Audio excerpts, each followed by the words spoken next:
In the grim darkness of the early 31st millennium, when the Great Crusade blazed across the stars and the Emperor's dream of unified humanity seemed within reach, there walked among his sons a figure shrouded in perpetual shadow. Konrad Curze, the Night Haunter, Primarch of the 8th Legion, was a creature born from darkness and fed on fear. Yet what the galaxy didn't know, what even the Emperor himself would not acknowledge until it was too late, was that this monster among heroes possessed the most terrible gift of all, the ability to see truth through the veil of time. The first vision had come to him as a child on Nostromo, in the depths of that world's endless night. Young Konrad, barely more than a feral thing hunting criminals through the city's bowels, had suddenly collapsed in an alleyway, his consciousness torn from his body and cast forward through the tides of time. He saw ships burning against the void, brother fighting brother, and at the center of it all, a figure in sea-green armor, raising his weapon against the golden light of their father. Horus.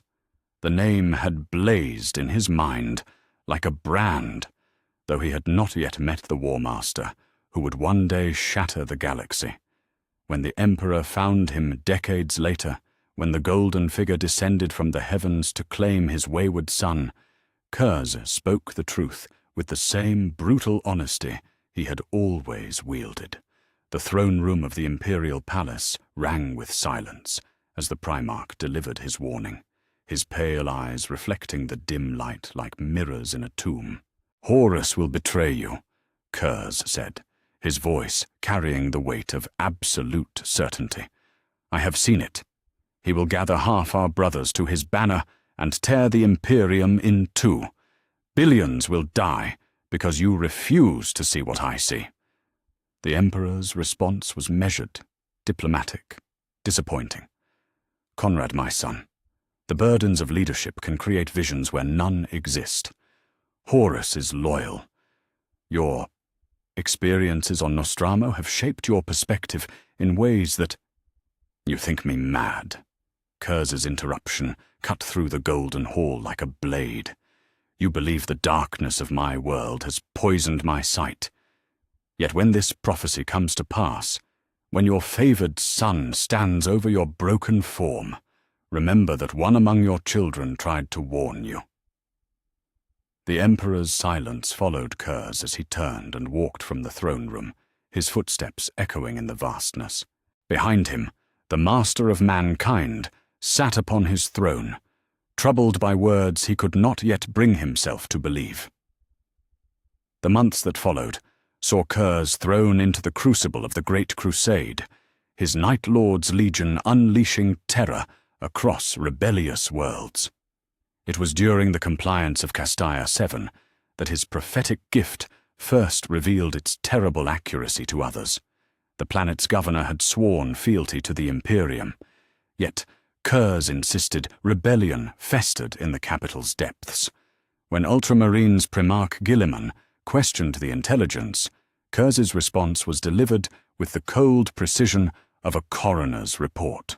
"In 7 days, the governor's own son will detonate a virus bomb in the cathedral during morning prayers," he said, his black eyes reflecting no doubt. 347 Imperial citizens will die. The son believes his act will inspire others to rise against us. He is wrong. It will only prove that fear is the sole currency of order. Guilliman's protests died when, exactly 7 days later, the cathedral erupted in viral flame. The son of the governor stood at its center, his finger on the detonator, his face twisted with fanatic devotion. The Night Lords had already evacuated the building, guided by their Primarch's impossible foresight. 347 bodies were pulled from the wreckage. Word of Curze's prophetic accuracy spread among the legions like whispers in the dark. Some brothers dismissed it as elaborate intelligence networks. Others whispered of sorcery. But Fulgrim, the Phoenician, the beautiful son who prized perfection above all, sought private audience with the Night Haunter, aboard his flagship. They met in Curze's chambers, a place of shadows and silence, where the Primarch kept his collection of recordings, the screams of the guilty, the last words of the condemned. Fulgrim, radiant in his perfect armor, seemed diminished by the darkness. "Brother," Fulgrim said, his voice carrying its usual melodic grace, "I have heard strange reports of your insights. Tell me, do you see anything of my legion's fate?" Curze studied him for a long moment, his pale features betraying no emotion. When he spoke, his words carried the weight of inevitability. "You will fall, brother, not to bolt or blade, but to something far worse. You will surrender your flesh to a demon of excess, your perfect form, becoming a vessel for appetites that would sicken even me. Your sons will follow you into damnation, pursuing sensation and pain until they become the very monsters we were created to destroy." Fulgrim's perfect features twitched, a crack in his marble composure. That is impossible. I would never." "You will think yourself strong enough to resist," Curze continued, his voice gentle with the sympathy of one who had long ago accepted his own damnation. "You will believe your will unbreakable, your purpose pure. But the whispers will come, brother. They always do. And when they promise you the perfect sensation, the ultimate experience, you will listen." The Phoenician departed without another word, his footsteps quick and uncertain. Curze remained in his chambers, staring out at the stars through a viewport that reflected his gaunt features like a window into night itself. He had spoken truth, as he always did.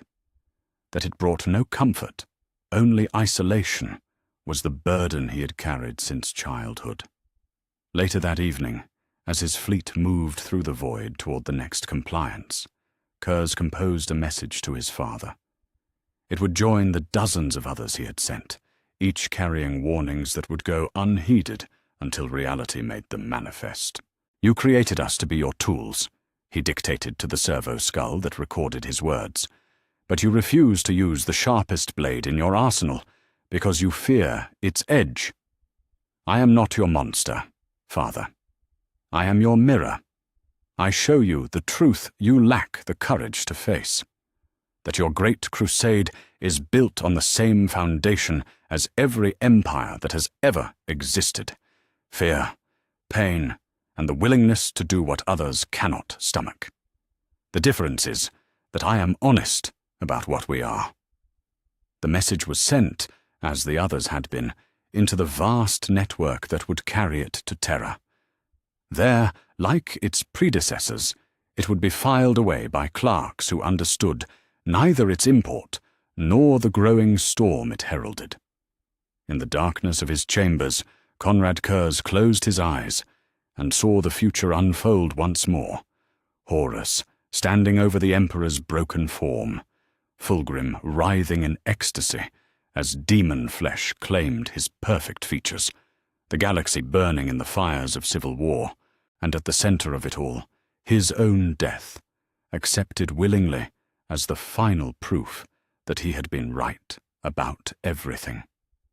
The visions brought him no satisfaction, only the bitter knowledge that truth was a burden few could bear. He had tried to warn them. When the darkness came, when brother turned against brother, and the Imperium bled for 10,000 years, none could say that the Night Haunter had not spoken plainly. He was their prophet of truth, and like all prophets, he would be ignored until it was too late to listen.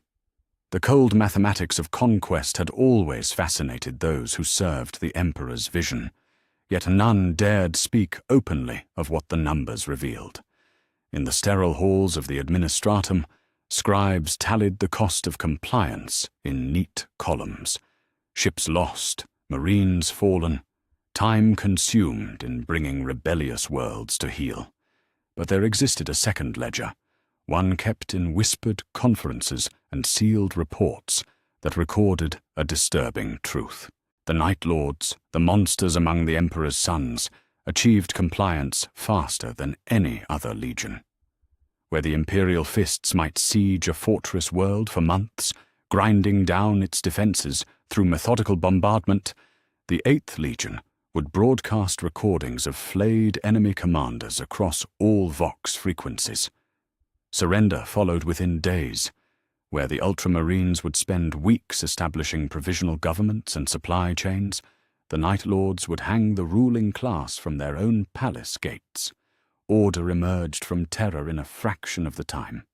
Guilliman had first noticed the pattern during the Cerberus compliance, when his strategic analysis began incorporating temporal efficiency ratings across all active campaigns.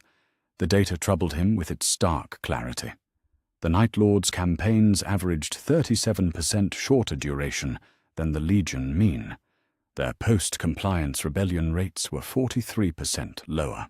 Most disturbing of all, civilian casualties during the actual fighting were consistently lower than campaigns led by more honorable legions. The Primarch of the 13th Legion brought his concerns to Curze during a rare gathering of brothers aboard the battleship Invincible Reason. The two met in Guilliman's Strategium, surrounded by holographic displays showing deployment patterns across dozens of star systems.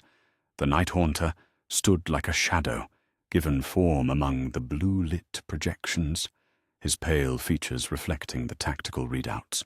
"Your methods are effective," Guilliman said, his voice carrying the measured tone of one stating an uncomfortable fact. "The data supports what others whisper, but dare not acknowledge. Your campaigns end swiftly, with lasting compliance. Yet the cost is honesty," Curze replied, his black eyes studying the strategic displays. "You spend months convincing populations that resistance serves no purpose. I show them the truth in hours.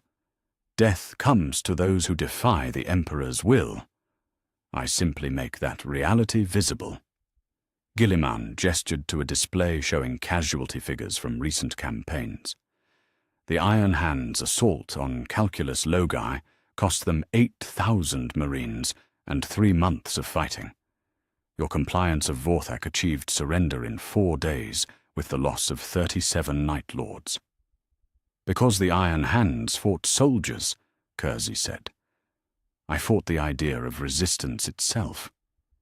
When a population sees their leaders hanging from lampposts, when they hear the screams of those who thought themselves safe behind walls and guards, they understand that defiance is futile.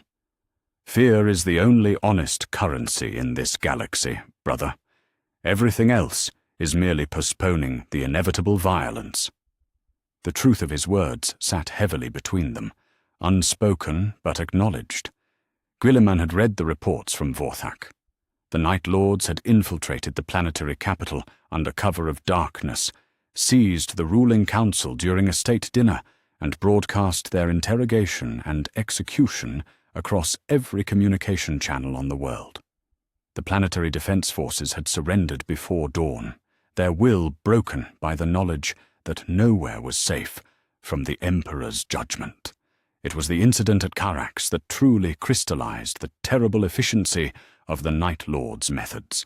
The desert world had declared independence from the growing Imperium, its warrior kings believing distance and harsh terrain would protect them from retribution. The Night Lord's fleet had translated into the system's edge, well beyond conventional attack range, and immediately began broadcasting a single, looping transmission. The transmission was simple.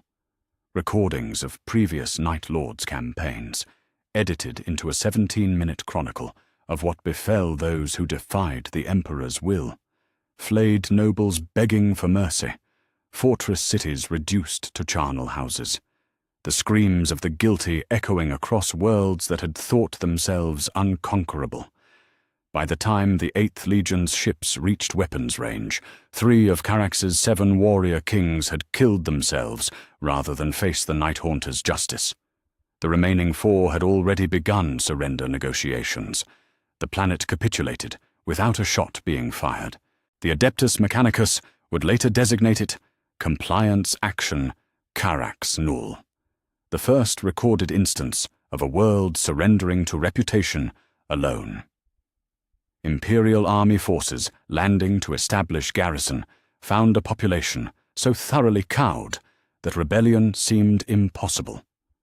The warrior kings who had survived were already implementing imperial law with a fervor born of absolute terror. Word of Carax spread through the expeditionary fleets like whispers in the dark. Some called it masterful strategy. Others whispered of dishonor.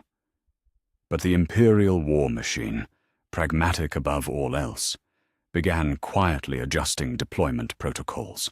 The Night Lords found themselves assigned to increasingly difficult targets, worlds where conventional assault might cost thousands of lives and months of fighting.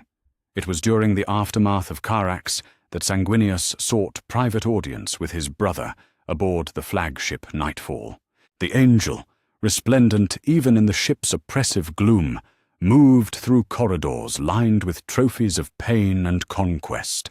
Skulls of particularly notorious criminals decorated the walls alongside recordings of their final moments. The Blood Angels. Primarch's perfect features remained composed, but his white wings trembled slightly in the stale, recycled air. They met in Curze's private chambers, a place of shadows where servo skulls drifted like mechanical ghosts, their eye lenses recording everything for the Night Haunter's extensive archives of human suffering. Sanguinius settled his wings carefully, his golden armor seeming to emit its own light in the surrounding darkness. "Brother," Sanguinius began, his voice carrying its characteristic warmth. "What you achieved at Carax was remarkable. Yet I cannot help but wonder at the cost to our souls. Is it victory when it leaves us indistinguishable from the tyrants we overthrow?" Curze studied the angel with eyes that reflected no warmth, no fellowship, only the cold assessment of one who had long ago accepted his own damnation. "You speak as though we had a choice in what we became." "Father created us to be weapons, Sanguinius. The only difference between us is that some weapons are honest about their purpose." "We are more than weapons," Sanguinius protested, his wings shifting with agitation. "We are his sons, meant to guide humanity toward a better future. The methods matter, Konrad. How we achieve compliance shapes what the Imperium becomes." "Does it?" Curze moved to a viewport, staring out at the void between stars.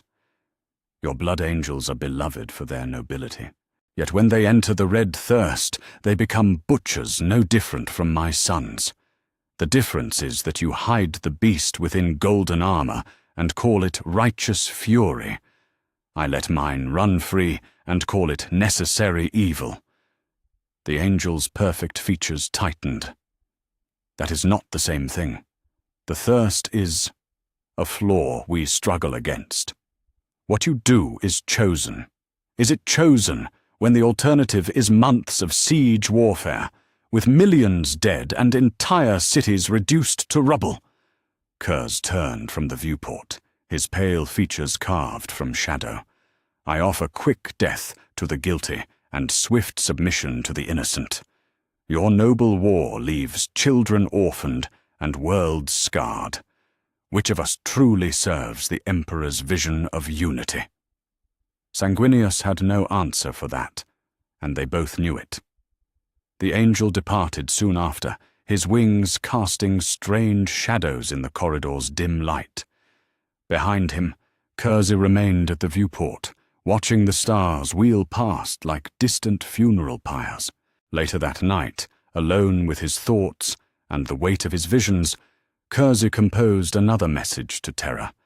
The words came slowly, each one chosen with the precision of a blade finding its mark. "You created me to be your dark reflection," he dictated to the recording servo skull. "Every method I employ, you have sanctioned through necessity. The only difference between the Night Lord's terror campaigns and your Thunder Warrior's purges is that you dress your violence in rhetoric while I present it naked. When populations kneel before imperial governors, they do so not from love, but from the knowledge that defiance means death. I am simply honest about the foundation upon which your empire rests. The message joined the others in the vast data streams flowing toward Terra, another warning that would be filed away by clerks who understood neither its urgency nor its accuracy. In the depths of space, the Night Lords continued their dark work, bringing compliance through fear and truth through terror. The galaxy learned to whisper their name like a curse, yet none could deny that where the 8th Legion had passed, rebellion died stillborn, and imperial law took root with startling permanence. It was an uncomfortable lesson in the nature of power, that sometimes the monster wearing his nature openly was more honest than the angels who hid their claws behind righteous words. In the end, results mattered more than methods, and the Night Lords delivered results with a consistency that troubled and impressed in equal measure. The darkness beneath the Great Crusade's golden facade was beginning to show, and Konrad Curze was its most honest prophet. The visions came with increasing frequency as the Great Crusade reached its zenith, each one more detailed and disturbing than the last. Where once Konrad Curze had seen fragments, flashes of betrayal, glimpses of brother fighting brother, now the future unfolded before him with the clarity of historical record. He saw specific worlds burning, knew the names of those who would die, could recite the exact words that would damn half the galaxy to civil war. It was during the Council of Triumph on Ulanor, as the Emperor prepared to return to Terra and leave the Crusade in Horus's hands, that Curze experienced the most vivid prophecy yet. The vision struck him in the midst of the grand ceremony, his consciousness torn from the present and cast into a future painted in virus and flame. He saw the world of Istvan III, its loyalist defenders dying in agony as their own ships rained death from above. He saw Tarvitz's desperate warning, Loken's bitter realization of betrayal, and Horus standing over the corpses of those who had served him faithfully. When the vision ended, Curze found himself on the floor of the ceremonial pavilion, his brothers' concerned faces staring down at him. The Emperor himself had paused in his address to the assembled legions, his golden features unreadable behind the psychic radiance that surrounded him. "Brother, what troubles you?" Horus asked, extending a hand to help Curze to his feet. The future War Master's face showed genuine concern, untouched by the corruption that would consume him. Curze stared into those earnest eyes and saw death looking back at him. "Istvan," he whispered, his voice barely audible above the murmur of the crowd. 3 worlds will burn because of choices not yet made. Loyalists will die screaming as their own ship's virus bomb them from orbit. Horus's expression shifted from concern to confusion. "Brother, I know of no such worlds. Are you certain this vision was of the future and not some fever dream?" "I am certain," Curze said, straightening his black armor. "As certain as I am that you will be the one to give the order."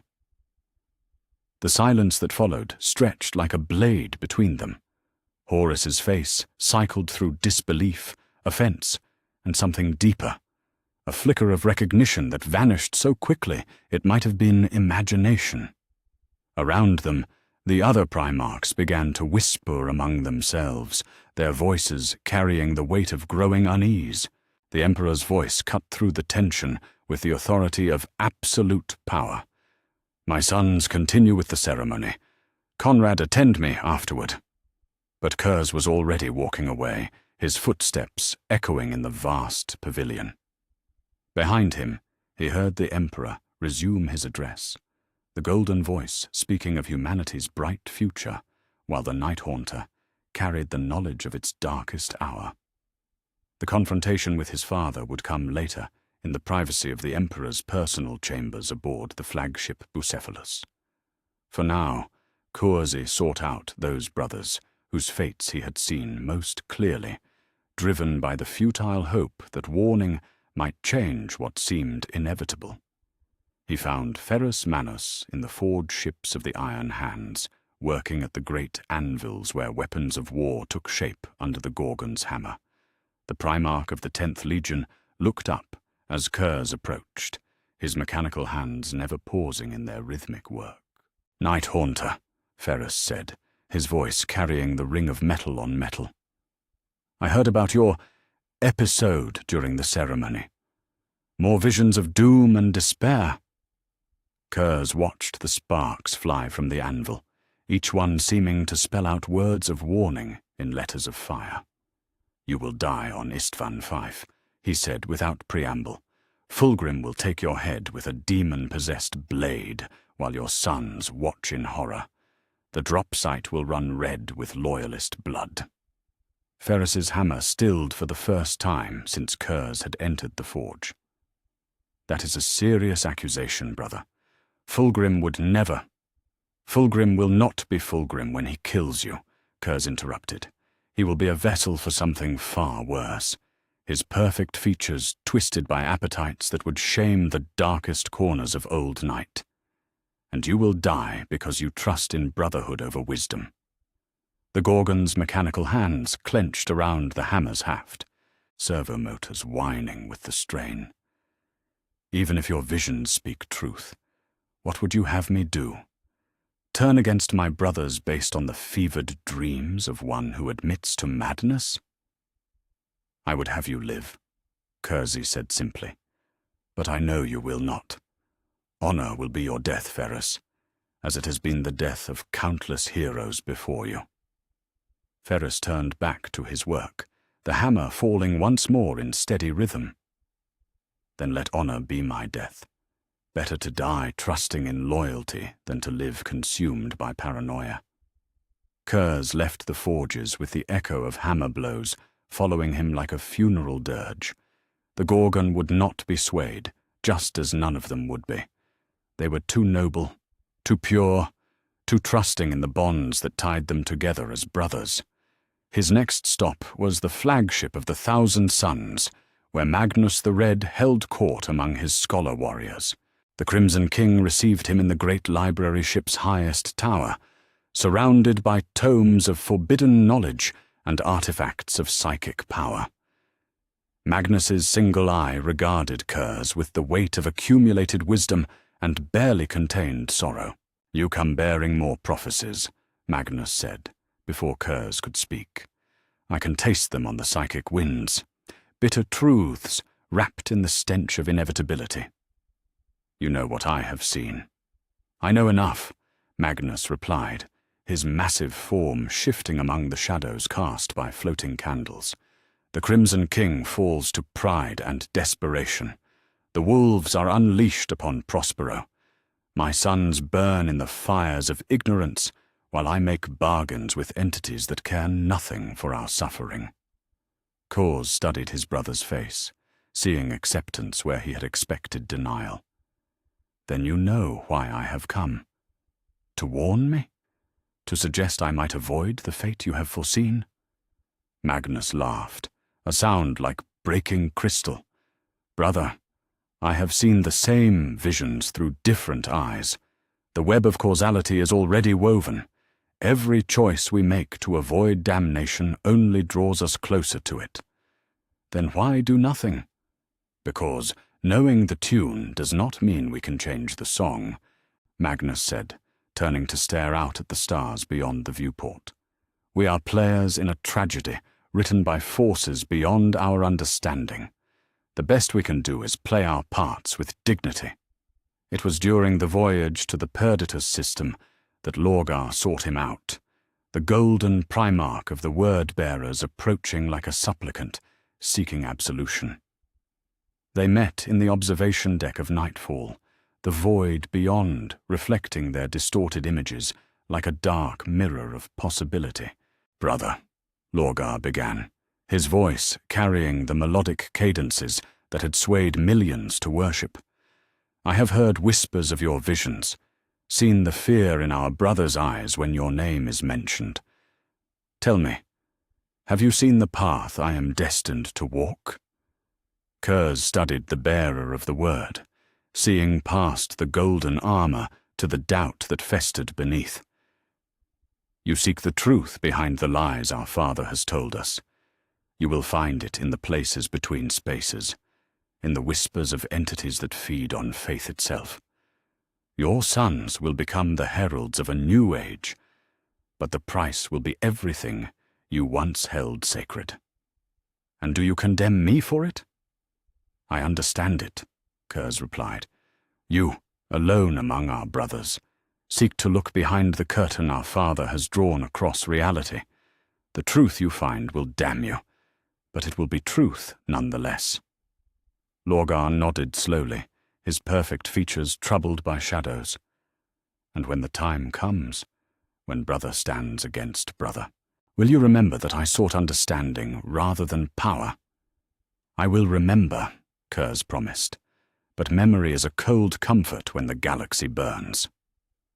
The final vision came to him 3 months later, as the fleet translated into the Idrasi system. This time the prophecy was so clear, so detailed, that Curze could taste the ash of burned worlds and hear the screams of the dying across the gulf of time. He saw the drop site massacre in its entirety, 7 legions arriving to end a rebellion, only to discover that 4 of them had already turned traitor. He watched Ferrus Manus charge into the trap, saw the Iron Hands scattered and broken, witnessed the moment when the galaxy learned that the age of brotherhood was ending into blood.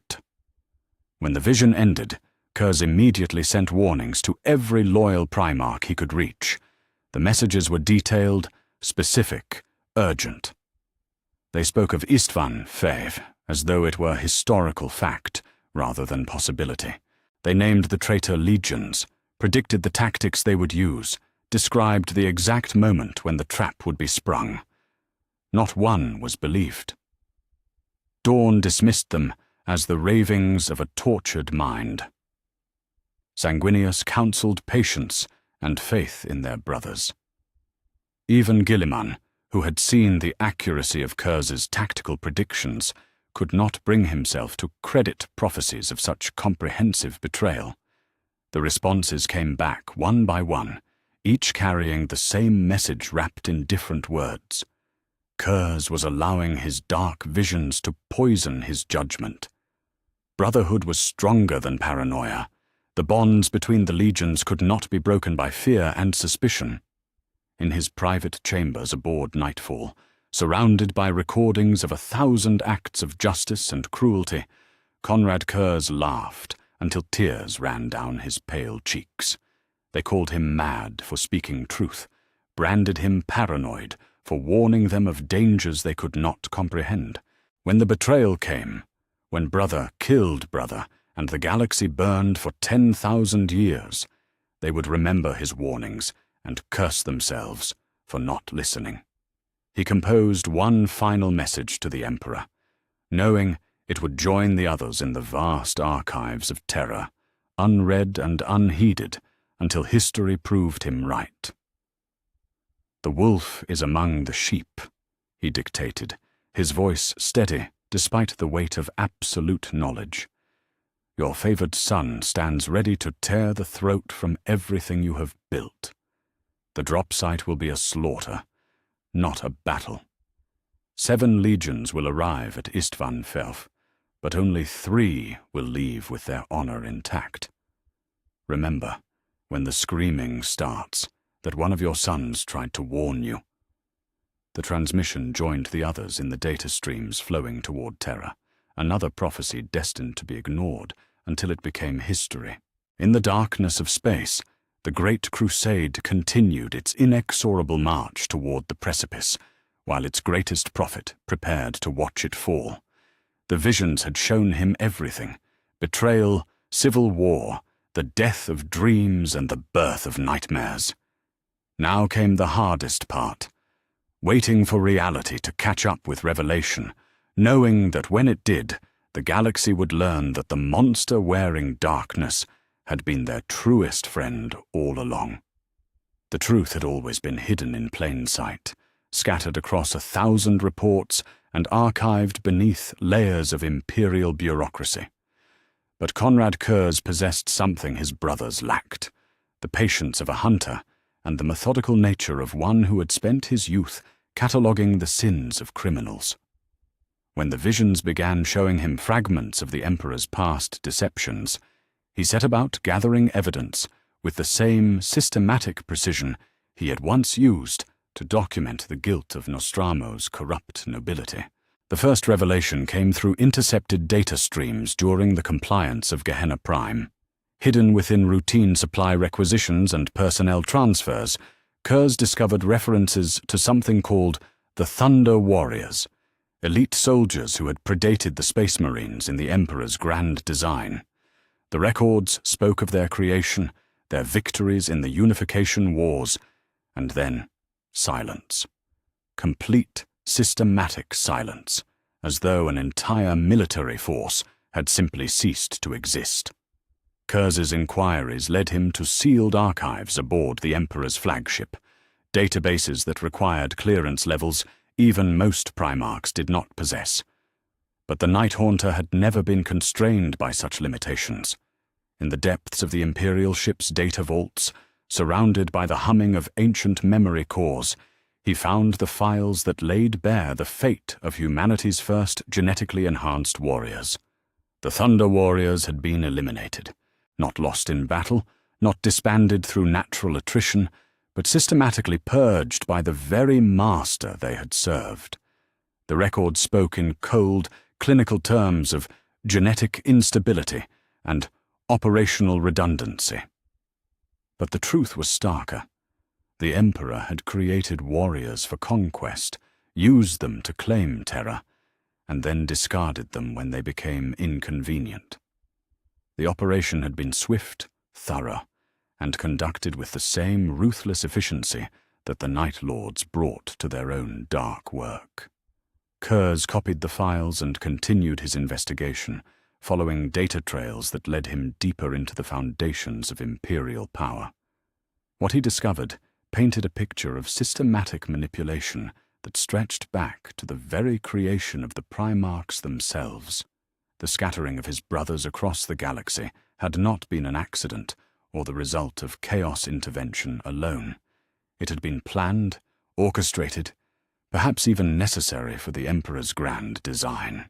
The evidence lay buried in fragmentary communications and half-deleted research notes, references to controlled dispersal protocols and accelerated maturation environments, statistical analyses of planetary conditions that suggested careful selection rather than random distribution. The Emperor had not simply lost his sons to the warp, he had allowed them to be taken, knowing that their experiences on distant worlds would shape them into the tools he needed for his galactic conquest. Each revelation struck Curze like a blow, confirming suspicions he had harbored since childhood. The Emperor was not the benevolent father figure he presented to the galaxy. He was a manipulator on a cosmic scale, a being who viewed even his own sons as expendable resources in service of some greater design. The Webway project provided the final piece of the puzzle. Curze's investigations led him to heavily classified documents that spoke of humanity's salvation through interdimensional travel, a project that consumed resources, attention, and priority that might otherwise have been devoted to his scattered sons. While the Primarchs had struggled on alien worlds, fighting for survival and purpose, their father had been building a network of tunnels between the stars, caring more for ancient Eldar technology than for the welfare of his gene-forged children. It was during a routine strategy session aboard the Imperial flagship that Curze finally confronted Malkador with his findings. The Regent sat in his private study, surrounded by the accumulated wisdom of Terra's libraries and the weight of imperial responsibility. When Curze entered unannounced, his pale features stark in the chamber's dim light, Malcador barely looked up from the ancient text he was studying. "Lord Regent," Curze said, his voice carrying the cold precision of an interrogator presenting evidence, "I have been investigating certain discrepancies in Imperial history.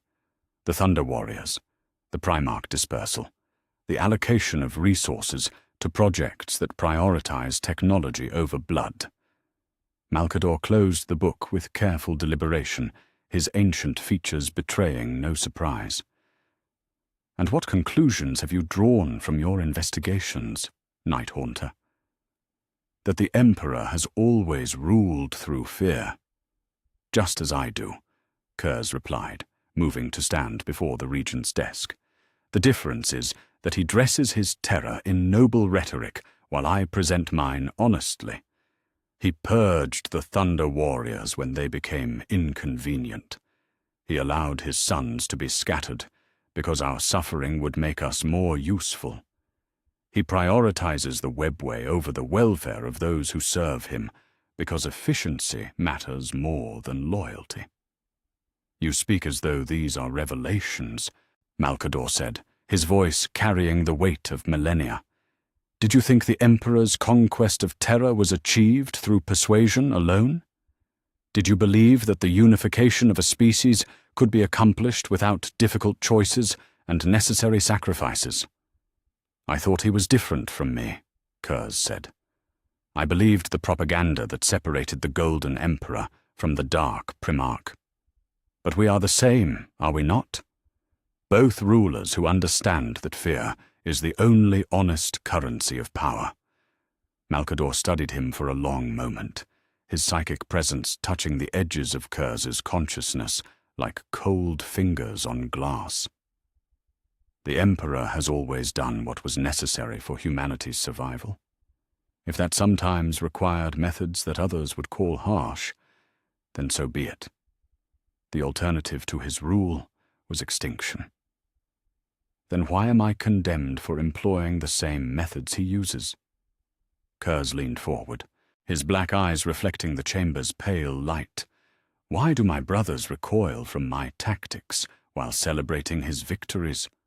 Why am I the monster when I simply refuse to hide behind noble words?" "Because someone must bear the weight of necessary evil," Malcador replied. "Someone must be willing to do what others cannot stomach, to be hated for actions that preserve what is sacred. You serve that purpose, Konrad. You always have." The admission hung between them like a blade suspended over flesh. Curze had suspected the truth for years, but hearing it spoken aloud by the Emperor's closest confidant carried the force of absolute validation. He was not his father's greatest disappointment. He was his most honest reflection. The final confrontation came 3 days later in the Emperor's private chambers aboard the Bucephalus. Curze had requested the audience through formal channels, knowing that his accusations required the gravity of official discourse. The Emperor received him in the great observation dome that crowned his flagship, the void beyond stretching away like an ocean of possibilities. "My son," the Emperor said, his voice carrying warmth that Curze knew to be calculated. "Malcador tells me you have been investigating matters of historical significance. What troubles you?" Curze activated a holographic display that filled the air between them with documents, images, and data streams, the accumulated evidence of his investigation. "The Thunder Warriors died by your command. My brothers and I were scattered by your design. The webway consumes resources that could save lives because your grand vision matters more than the soldiers who die implementing it." The Emperor's golden features remained composed, but something shifted behind his eyes, a flicker of acknowledgement, perhaps even respect. "These are serious accusations, Konrad. What do you hope to accomplish by making them?" "I want you to admit what we both know," Curze said, stepping closer to the being who had created him. that you are me, but with better lighting. That your methods differ from mine only in presentation.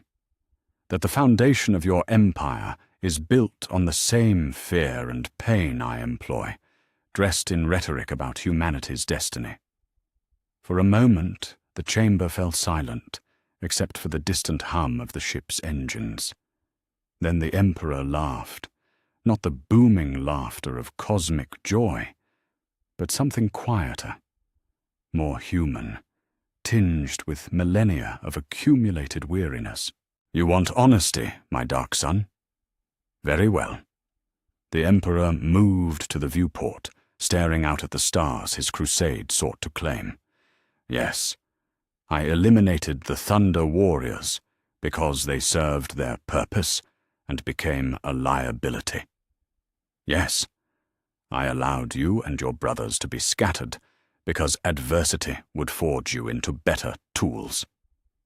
Yes, I prioritize projects that serve the long-term survival of our species over the comfort of those who serve me. The admission struck Curze like a physical blow, confirming everything he had suspected while simultaneously validating his darkest understanding of power's true nature. The difference between us, the Emperor continued, is that I carry these necessities as burdens, while you embrace them as purpose. I do what I must and regret the cost. You do what you must and call it justice. Is that not more honest? Curze asked. To admit what we are rather than pretend nobility we do not possess? Perhaps, the Emperor said, turning to face his son. But honesty is a luxury that leaders cannot always afford. Sometimes the lie serves the greater good better than the truth. Curze nodded slowly, feeling the weight of absolute vindication settling upon his shoulders like a familiar cloak. Then I will be honest for both of us. I will be the monster who admits what we are, so that you can remain the saint who claims what we are not. You understand, then, the Emperor said, your role in my design. I have always understood, Curze replied. The question is whether you can live with the knowledge that your most reviled son is also your truest reflection. The Emperor had no answer for that, and Curze did not wait for one. He turned and walked from the chamber, leaving his father alone with the stars and the weight of his own contradictions. Behind him, the master of mankind stood silently in the observation dome, perhaps seeing his own reflection in the darkened viewport for the first time. The mask had slipped, if only for a moment. The Golden Emperor and the Dark Primarch had looked upon each other with honest eyes and seen the same face staring back. It was a revelation that would echo through the coming years, when brother fought brother and the galaxy learned the true cost of the Great Crusade's noble dreams. In the end, Konrad Curze had been right about everything, even this. Especially this. The ledgers of the Administratum told a story that none dared speak aloud, written in columns of figures that documented a truth too uncomfortable for the architects of the Great Crusade to acknowledge. In the sterile chambers where imperial bureaucrats calculated the cost of conquest, the numbers revealed a pattern that defied every assumption about honor, nobility, and the righteous prosecution of war. The most reviled legion consistently produced the lowest casualty counts, while those praised for their virtue left trails of suffering that stretched across star systems. Konrad Curze had begun documenting this irony shortly after his confrontation with the Emperor, driven by a need to quantify the hypocrisy he had long suspected. His servo skulls recorded everything: casualty reports, compliance duration statistics, post-conquest stability indices, civilian testimony from worlds brought to heel by various legions. What emerged from this systematic cataloguing was a portrait of imperial warfare that inverted every comfortable assumption about the moral hierarchy of the Primarchs. The World-Eaters provided the starkest contrast to his own methods. Angron's sons approached every campaign with the same berserk fury that had defined their gene-father's gladiatorial past. They made planetfall like a storm of chain axes and bolter-fire, their red and blue armor soon stained with the blood of any who stood before them.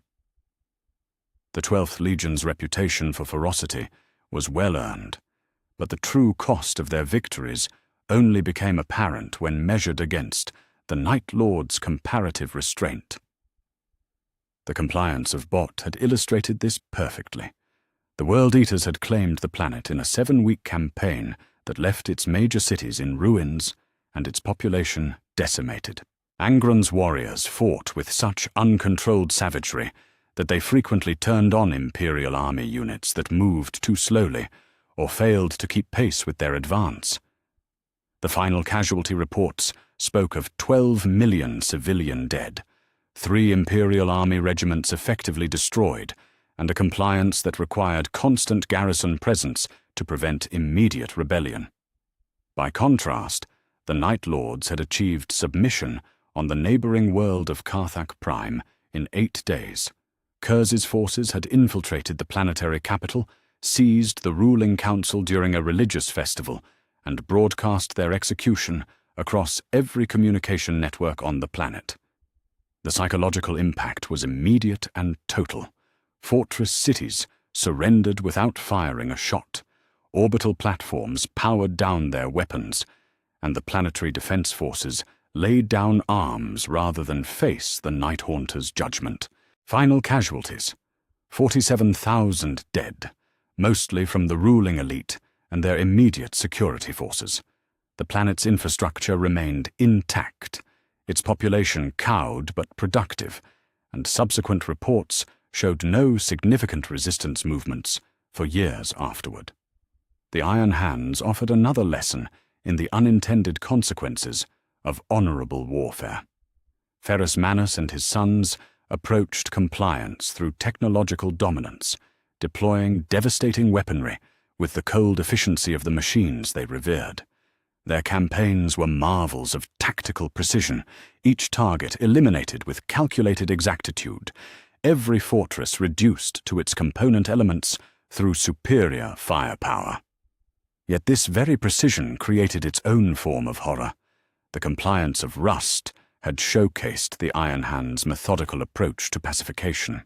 Ferrus had deployed siege automata that dismantled the planet's defensive positions with mechanical persistence, never pausing for rest or mercy. The campaign lasted 4 months, during which the population endured constant bombardment from weapons that never missed their targets.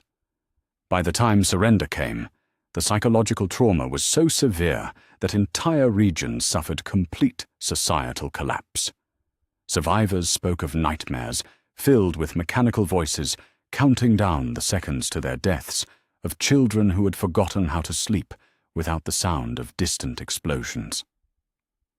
The Night Lords had faced a similar technological challenge on Oxidus Minor, where automated defense systems protected a population of militant tech adepts. Rather than engage in a prolonged siege, Curze had ordered his forces to capture and publicly execute the planet's senior magos, broadcasting his interrogation and death across all techno-communications networks. The remaining tech adepts, witnessing their spiritual leader's torture, had voluntarily shut down the defensive systems within 36 hours. The planet surrendered with its infrastructure intact and its population, while traumatized, still capable of contributing to Imperial production quotas. Even the Imperial fists, paragons of defensive warfare and noble conduct, left devastation in their wake through the very virtue of their methodical approach. Rogel Dawn's sons were siege specialists, masters of the patient art of reduction through engineering and bombardment. Their campaigns were studies in strategic excellence, each target systematically analyzed and methodically demolished until resistance became impossible. The siege of Castellax had demonstrated both the effectiveness and the hidden cost of this approach.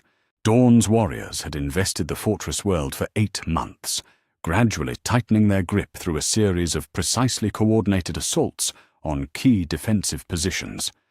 The siege was a masterpiece of military engineering, each phase calculated to minimize Space Marine casualties while maximizing pressure on the defenders. When surrender finally came, the 7th Legion had lost only 200 battle brothers in the entire campaign. But the civilian cost told a different story. 8 months of siege warfare had reduced the planet's population by 60%, not through direct violence, but through starvation, disease, and the gradual breakdown of civil order.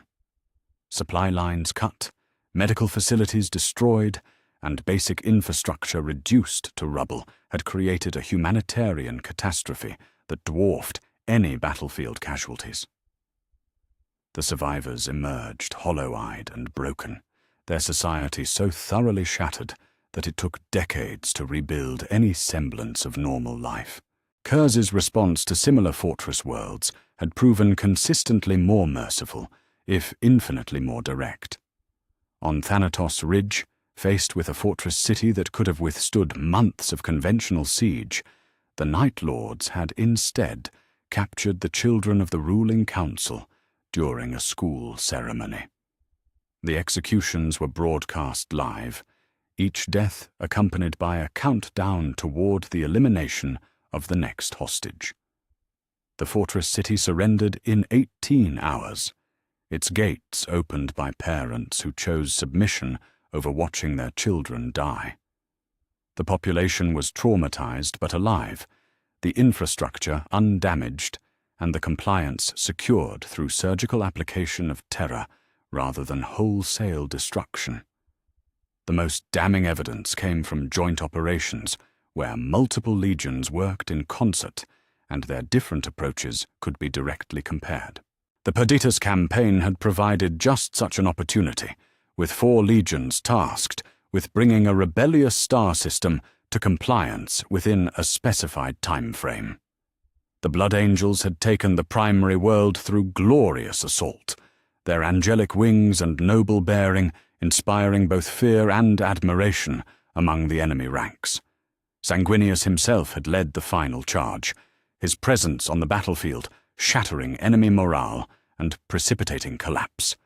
The campaign was a thing of beauty, unmarred by the rage that would later consume his sons. But it lasted 3 months and left the planet's military infrastructure so thoroughly destroyed that rebuilding required massive Imperial investment.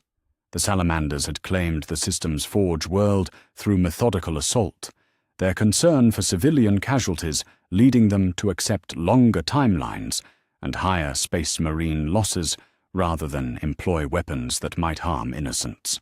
Vulcan's sons had fought building by building, room by room, ensuring that no non-combatants were harmed in the liberation.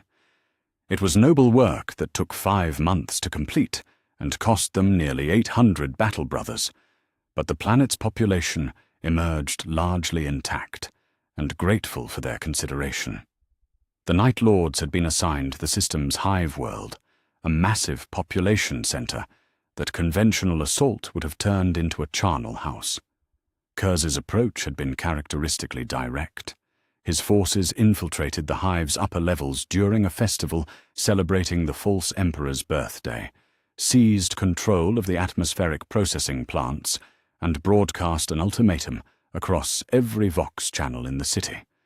Surrender within 6 hours, or watch their children suffocate as the air itself turned poison. The hive surrendered in 4 hours and 17 minutes. Casualties numbered fewer than 300, all from the ruling elite and their immediate security forces. The population was terrorized but alive, the infrastructure undamaged, and the compliance achieved in less time than it took the other legions to establish their preliminary assault positions. The comparative reports made for uncomfortable reading. 3 legions had fought honorable campaigns that lasted months, cost thousands of lives, and required massive reconstruction efforts. 1 legion had achieved total victory in hours through the simple expedient of making the alternative to surrender unthinkable. Yet it was Curze who was condemned as a monster, while his brothers were praised as heroes. The Night Haunter began collecting testimony from worlds conquered by different legions, seeking to understand the true human cost of the various approaches to compliance. The interviews revealed patterns that challenged every assumption about the morality of Imperial warfare. On worlds conquered by the Ultramarines, survivors spoke with grudging respect for their conquerors' efficiency and organization. But the testimonies revealed deep trauma from the systematic dismantling of their societies. Guilliman's sons brought compliance through overwhelming administrative excellence, replacing local governments with imperial bureaucracy so thoroughly that entire cultures simply ceased to exist. The process was bloodless but total, leaving populations adrift in a universe where their traditions, laws, and very identity had been methodically erased. Survivors of Night Lords' compliances spoke differently. They described terror beyond description, nightmares that would haunt them for generations, and a primal fear of the darkness that had claimed their world. But they also spoke of societies that remained recognizably their own, merely redirected toward imperial service. Their leaders were dead, their rebellions crushed, but their cultures, their families, and their essential humanity remained intact beneath the weight of absolute obedience. The pattern repeated across dozens of worlds and hundreds of testimonies. The noble legions achieved compliance through destruction of infrastructure, of societies, of the very foundations that made life worth living. Their victories were clean and morally defensible, achieved through superior firepower and tactical excellence. But the cost in human suffering was inevitably higher, the reconstruction more expensive, and the long-term trauma more severe than anything the Night Lords inflicted through their direct application of terror. Yet it was Konrad Curze who bore the burden of monstrosity, who was shunned by his brothers and condemned by imperial propagandists as the dark exception to their righteous rule. The irony was perfect in its symmetry. The most honest legion was reviled, while those who caused greater suffering through noble methods were celebrated as heroes. In his private chambers aboard Nightfall, surrounded by the accumulated evidence of imperial hypocrisy, Curze composed his most comprehensive report yet. The document detailed everything: casualty figures, compliance duration, reconstruction costs, civilian testimony, and long-term stability assessments. It painted a picture of imperial warfare that would have shocked the galaxy if it had ever been widely distributed. "The truth is simple," he dictated to his recording servo skull, his pale features illuminated by the cold light of statistical analysis. Quick brutality prevents greater suffering. A population that surrenders immediately suffers less than one that endures months of honorable siege warfare. Terror applied with surgical precision causes less trauma than the systematic dismantling of entire civilizations through administrative excellence. The report joined the others in his personal archive, another piece of evidence that would vindicate his methods when history finally judged the Great Crusade's true cost. In the darkness of space, the legions continued their work of bringing compliance to the galaxy, each following their own interpretation of the Emperor's will. Some fought with honor and left ruins in their wake. Others fought with efficiency and erased cultures from existence. Only one fought with honesty, showing the galaxy exactly what imperial rule demanded, and accepting the burden of being hated for revealing truths that others preferred to hide. The blood of innocence stained every legion's banner, but only the Night Lords were honest about the color of the stains. The visions came now with such clarity that Konrad Curze could taste the ichor of demon blood and hear the screams of worlds yet to burn. Where once his prophetic sight had shown him fragments of future betrayal now, the corruption of his brothers unfolded before him with the terrible detail of living memory. He saw not just their falls, but the exact moments when each would surrender their souls to powers that fed on mortal weakness. The knowledge was a poison that burned through his consciousness, yet he could not look away from truths that would define the galaxy's darkest age. The clearest vision came during a gathering of the Phoenix's sons aboard the Pride of the Emperor, where Fulgrim had invited several brothers to witness a cultural performance by newly compliant artists from the Lyre worlds. The Phoenician stood resplendent among his warriors, his perfect features animated by aesthetic pleasure, as alien musicians wove melodies that seemed to caress the air itself. It was there, surrounded by beauty and brotherhood, that Curze's sight pierced the veil and showed him what the Third Legion would become. He saw Fulgrim writhing in ecstasy as his flesh merged with something that wore beauty like a mask over infinite corruption. The perfect Primarch's features stretched and reformed, his golden hair flowing like liquid metal, while additional limbs sprouted from his torso with obscene grace. His sons surrounded him in worship, their own bodies twisted into forms that pursued sensation beyond any mortal understanding.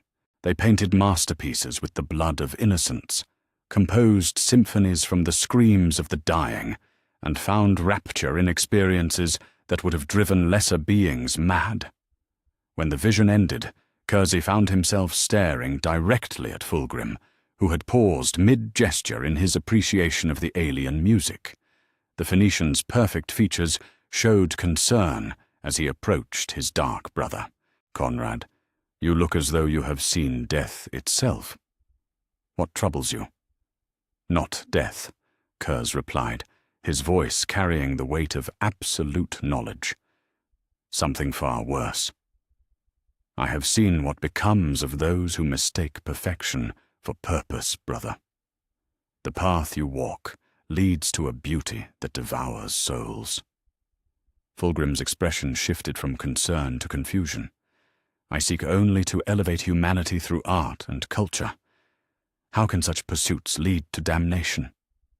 "Because the whispers have already begun," Curze said, studying his brother's face for signs of the corruption he had witnessed.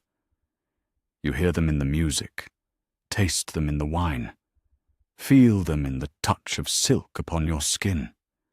Each sensation promises something greater, something more perfect than what came before. That hunger will consume you, Fulgrim. It will make you beautiful in ways that mortals were never meant to be." The Phoenician stepped back, his perfect composure cracking for just a moment. In that crack, Curze glimpsed something, a flicker of recognition, perhaps even hunger, that validated every terrible detail of his prophetic sight. The vision of Angron's fate came during a joint operation against the fortress world of Genna, where the World Eaters fought alongside the Night Lords in a rare display of tactical cooperation. Curze watched his brother lead the assault, chain-axe roaring as he carved through enemy lines with the fury that had defined him since the day he was found fighting in the gladiatorial pits of Nuceria. It was that fury, burning bright and pure, that triggered the prophetic sight. Curze saw Angron transformed into something beyond mortal rage, a towering demon of brass and blood, his flesh fused with metal that wept crimson tears. Wings of tattered skin spread from his shoulders, while his face became a skull wreathed in flame. His sons knelt before him in worship, their own transformations turning them into creatures of pure violence that knew no purpose beyond the spilling of blood. They fought not for the Emperor or the Imperium, but for the simple joy of slaughter, their chain-axes singing hymns to a god that fed on mortal suffering.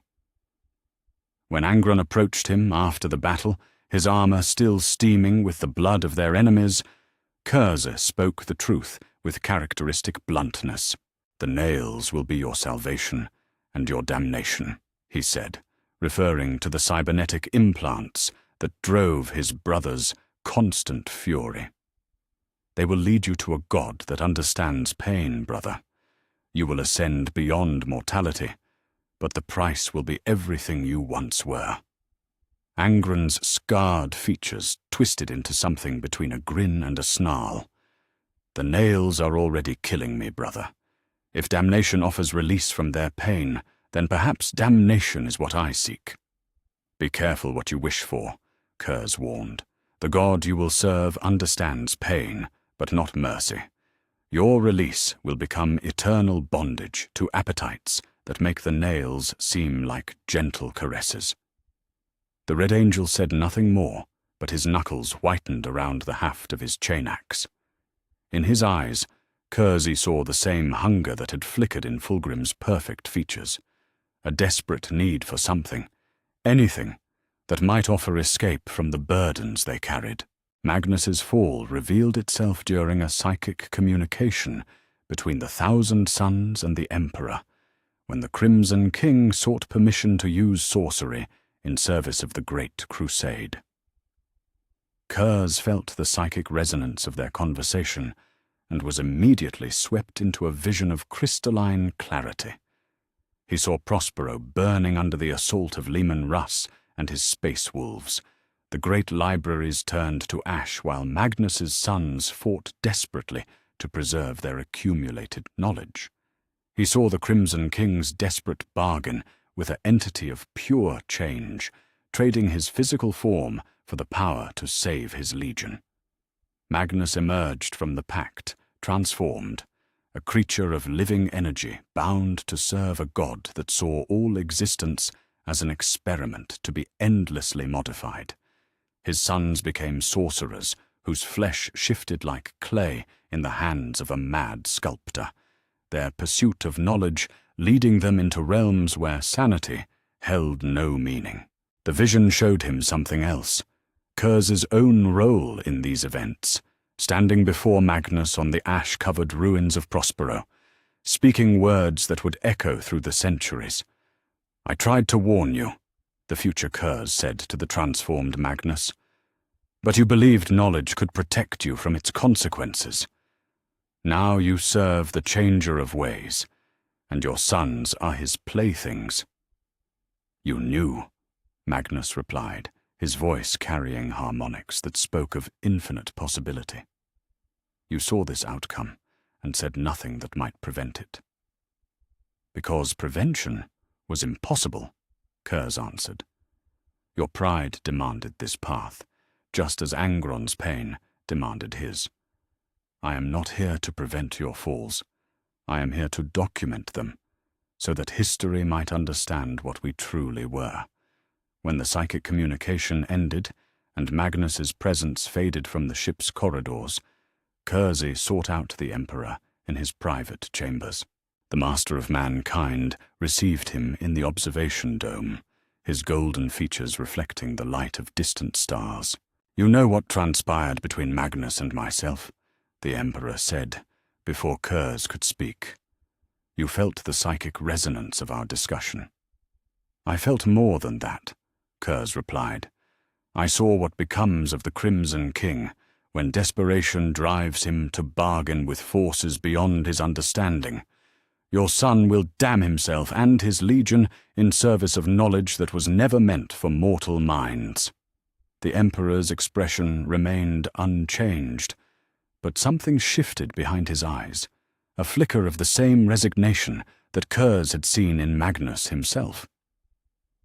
"And what would you have me do?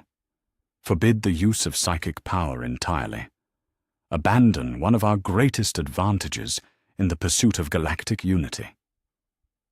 "I would have you acknowledge what you already know," Curze said, "that the powers we touch in service of our crusade exact prices that we have not yet paid, that the entities beyond the veil see us not as masters, but as potential servants. that every brother who falls does so because they believe themselves strong enough to resist temptations that have consumed civilizations. You speak as though you are immune to such corruption, the Emperor observed. Curze smiled, an expression devoid of warmth or humor. I am immune because I have already looked into the abyss and accepted what I saw there. The darkness holds no secrets from me, because I was born from it. My brothers fall because they seek to rise above their nature.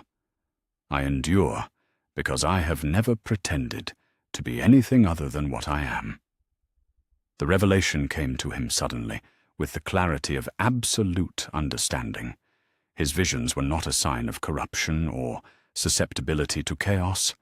They were evidence of his resistance to it.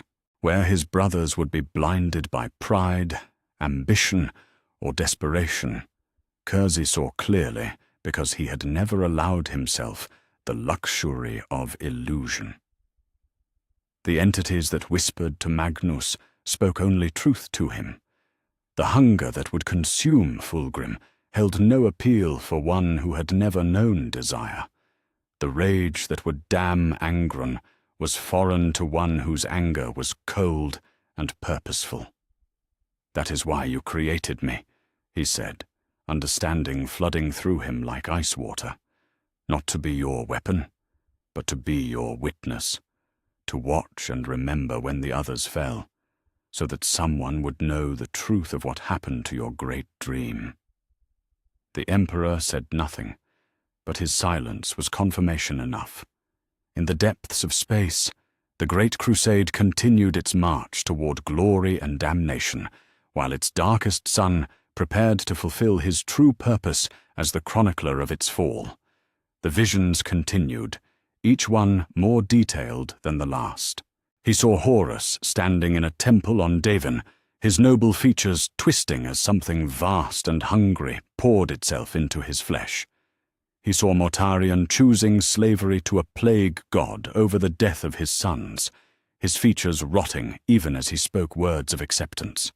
He saw Perturabo embracing the logic of demon engines, his iron determination corroded by resentment into something that served entropy itself.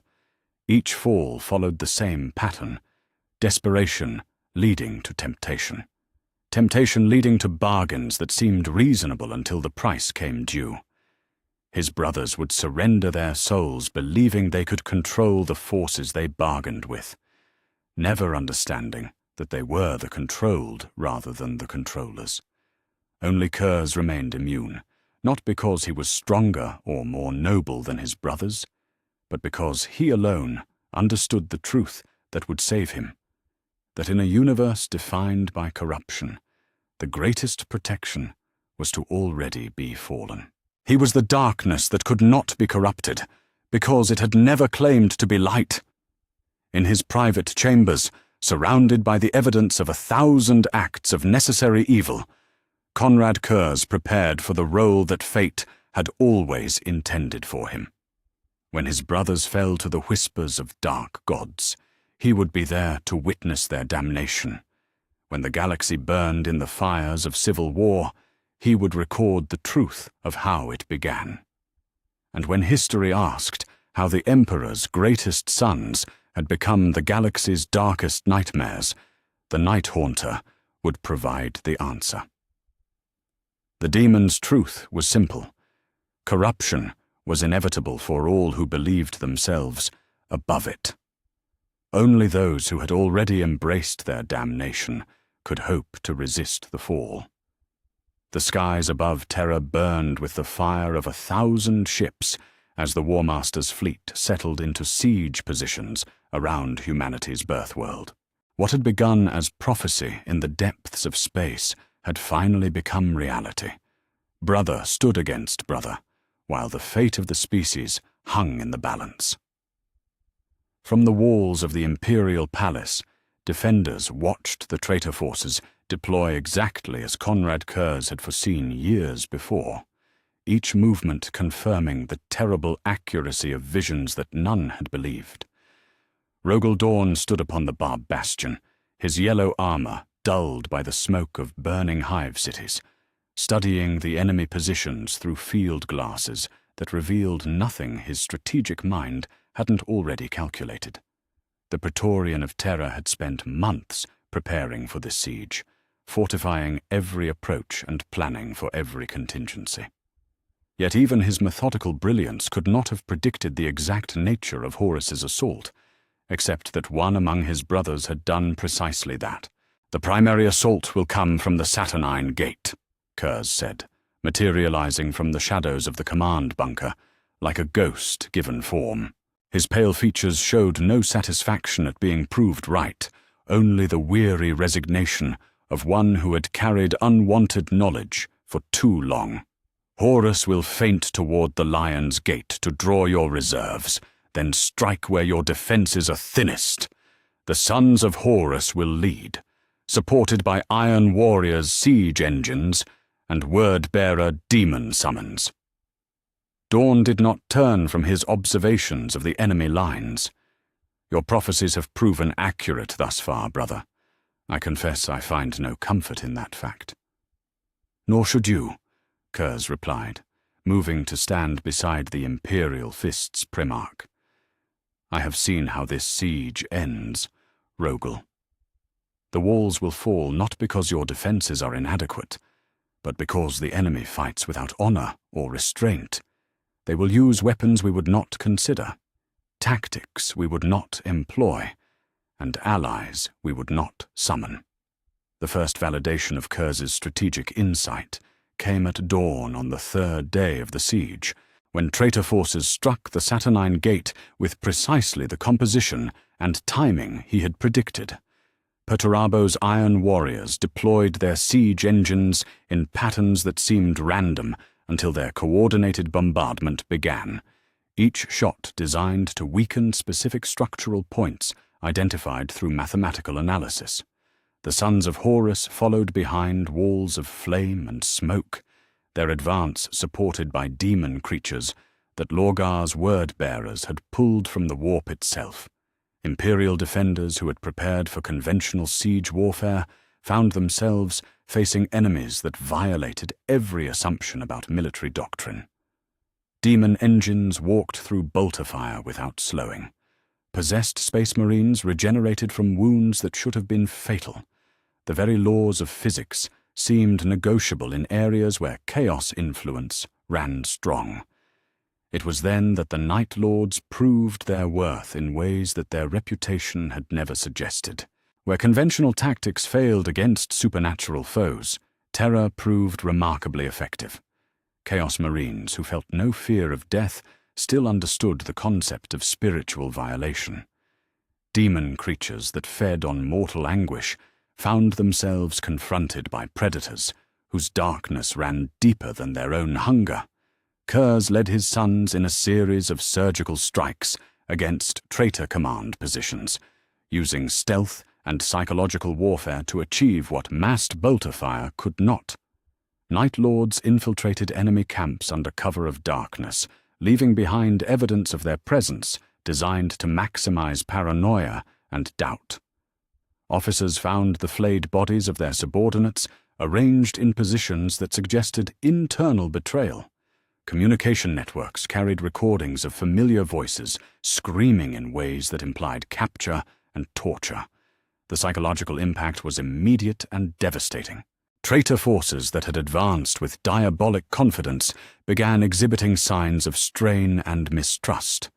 Iron Warriors checked their weapons obsessively, convinced that Night Lords' infiltrators had tampered with their equipment. Word-bearers performed constant loyalty rituals, fearing that their dark gods had abandoned them to even darker predators. "Fear is a universal language," Curze observed during a strategic meeting in the throne room itself, his pale features illuminated by the golden radiance that surrounded the Emperor. "My brothers fight with honor and nobility, but the traitors have abandoned such concepts. Only I speak the language they understand." Sanguinius, his perfect features marked by exhaustion and grief, studied the tactical displays that showed Night Lords' operations throughout the palace's defensive perimeter. Your methods are effective, brother. But at what cost to our souls? When we employ the same darkness that drives our enemies, do we not risk becoming what we fight against? We became what we fight against the moment we chose to fight, Curze replied. The only question is whether we admit the truth or hide behind noble rhetoric. My sons save loyalist lives by ending traitor lives efficiently. Your sons die gloriously while achieving the same tactical objectives. Which approach better serves our father's vision? The angel had no answer for that, though his grip tightened on the spear of Telesto. Around them, the other defenders of Terra watched in uncomfortable silence as the Night Haunter's logic stripped away the comforting illusions that had sustained them through decades of righteous warfare. The prophecy's culmination came during the final assault on the Eternity Gate, when Horus himself strode through the breach and challenged the Emperor to single combat. Curze had foreseen this moment in excruciating detail, the throne room's destruction, the clash of godlike beings, and the price that victory would exact from both father and son. He stood among the defenders as Sanguinius flew to meet his doom, the angel's white wings catching the light of burning terror as he faced the corrupted War Master. Curze knew exactly how this confrontation would end, had seen Sanguinius's death play out in visions that stretched back to their first meeting decades before. Yet knowing the outcome did nothing to diminish the tragedy of watching it unfold. He dies to wound Horus, Curze said to no one in particular, his voice carrying across the throne room's vast expanse. The angel's sacrifice will crack the War Master's certainty, create the moment of doubt that allows our father to strike the killing blow. It is a noble death in service of a necessary purpose. When Sanguinius fell, his perfect form broken by Horus's demon claw, the defenders of Terra cried out in anguish and rage. Only Curze remained silent, his black eyes reflecting the flames that consumed the angel's remains. He had mourned this death years ago, when the vision first showed him what was required for victory. The Emperor's own battle with his favored son followed the script that Curze's prophecies had written long before. The master of mankind held back, unable to strike down the child he had raised and loved, until Horus's moment of clarity allowed him to deliver the fatal blow. But that blow cost the Emperor his own mortal existence, leaving him shattered and dependent upon the Golden Throne's life-sustaining mechanisms. In the aftermath, as Imperial forces reclaimed the palace and began the grim work of counting their losses, Dawn sought out Curze among the ruins of the throne room. The Praetorian's armor was cracked and stained, his noble features marked by exhaustion and something deeper, the recognition of uncomfortable truths. "You knew," Dawn said, his voice carrying the weight of accusation and acknowledgement in equal measure. "You saw all of this. Sanguinius's death, the Emperor's fate, the exact manner of our victory. Why did you not warn us more clearly?" "Would it have changed anything?" Curze asked, stepping over debris that had once been the most sacred chamber in human space. "Would you have believed me if I had spoken more plainly? Would Sanguinius have accepted his fate if he had known it in advance?" Dawn's jaw tightened, but he could not deny the logic of his brother's words. "Your methods proved effective against enemies that conventional tactics could not touch. The Night Lord saved thousands of loyalist lives through their surgical application of terror.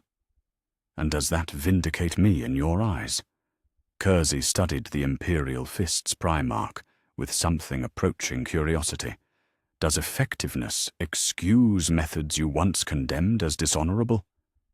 It makes me question what honor means in a universe where demons walk among us and our own brothers sell their souls for power," Dawn replied. Perhaps you were right about the nature of the war we were fighting." The admission hung between them like incense in a temple, carrying the weight of philosophical revolution. The most disciplined and honorable of the loyalist primarchs had acknowledged what Curze had always known, that noble methods were luxuries that could not always be afforded in a galaxy defined by corruption and betrayal. Yet Curze felt no satisfaction at this vindication, only the bitter taste of truth finally acknowledged. He had been proven right about everything: the nature of their enemies, the ineffectiveness of noble warfare against absolute evil, and the necessity of embracing darkness to preserve light. But victory built on such foundations offered no comfort, only the knowledge that survival sometimes required becoming the very thing one sought to destroy. "I take no joy in being right," he said finally, turning away from the ruins of his father's throne. "I would have preferred to be wrong about everything: the heresy, the corruption of our brothers, the price of victory. But the universe cares nothing for our preferences, only for our willingness to do what must be done." Behind him, Dawn stood among the ashes of the Emperor's dream, perhaps finally understanding why one brother had always been willing to bear the burden of necessary evil, while others clung to illusions of righteousness. The siege was over, the Imperium preserved, but the cost had been exactly what the Nighthaunters' visions had shown: everything noble and pure about their father's vision, sacrificed on the altar of mere survival. In the silence that followed, Terra began the long process of learning to live with victory, achieved through methods that would have horrified the golden age that birthed it. The darkest sun had been vindicated, but vindication in such circumstances felt remarkably like damnation. In the aftermath of the heresy's devastation, when the Imperium stood triumphant but bloodied on the threshold of a darker age, the architects of humanity's future found themselves implementing policies that would have seemed abhorrent during the golden days of the Great Crusade. The noble rhetoric of unity and enlightenment gave way to harsher truths about the nature of governance in a galaxy where brother had fought, brother and half the Emperor's own sons had chosen damnation over duty. Yet those who crafted these new institutions might have been surprised to learn that their harshest measures bore the unmistakable imprint of methods pioneered by the most reviled of the loyal primarchs. Malcador the Sigillite, in the final months of his existence, oversaw the creation of the organization that would become the Imperium's most feared institution. The Inquisition emerged from necessity. A galaxy where chaos could corrupt even space marines required guardians whose authority transcended every other loyalty. Yet the structure that took shape in those crucial early years drew heavily from organizational models that Konrad Curze had perfected during his decades of bringing compliance through terror. The Night Lord's recruitment practices became the template for inquisitorial training. Where other legions had selected candidates based on nobility, courage, or tactical brilliance, Curze had chosen those who could embrace necessary darkness without losing their purpose. His sons learned to operate independently, to make decisions that others could not stomach, and to bear the hatred of those they protected through their actions. These same principles guided the selection and development of the first Inquisitors. The interrogation techniques that had made the Night Lords legendary were codified into inquisitorial doctrine, though they were given more palatable names. Enhanced questioning replaced torture, and spiritual purification masked methods that Curze had employed without euphemism. The results were identical: truth extracted through pain, compliance achieved through fear, and loyalty maintained through the knowledge that betrayal carried consequences too terrible to contemplate. Imperial propaganda underwent a similar transformation in the decades following Terra's near fall. The golden rhetoric of the Great Crusade, with its promises of enlightenment and unity, proved inadequate for a galaxy where darkness had revealed its true face. New slogans emerged from the Administratum's communication chambers, carrying messages that would have been rejected as too harsh during the Imperium's earlier age of expansion. Faith is the strongest shield replaced promises of scientific advancement. Heresy is the greatest sin superseded celebrations of diverse human achievement. Only in death does duty end became the watchword of a civilization that had learned the price of wavering loyalty. Each new slogan carried the unmistakable influence of the Night Haunter's philosophy, that fear of consequence was humanity's most honest motivator, and that noble inspirations were luxuries that could not be afforded in a universe defined by corruption. The Commissariat provided perhaps the clearest example of Curze's institutional vindication. These political officers, embedded within Imperial Guard regiments to ensure loyalty and maintain discipline, employed methods that differed from Night Lord's tactics only in their legal sanction.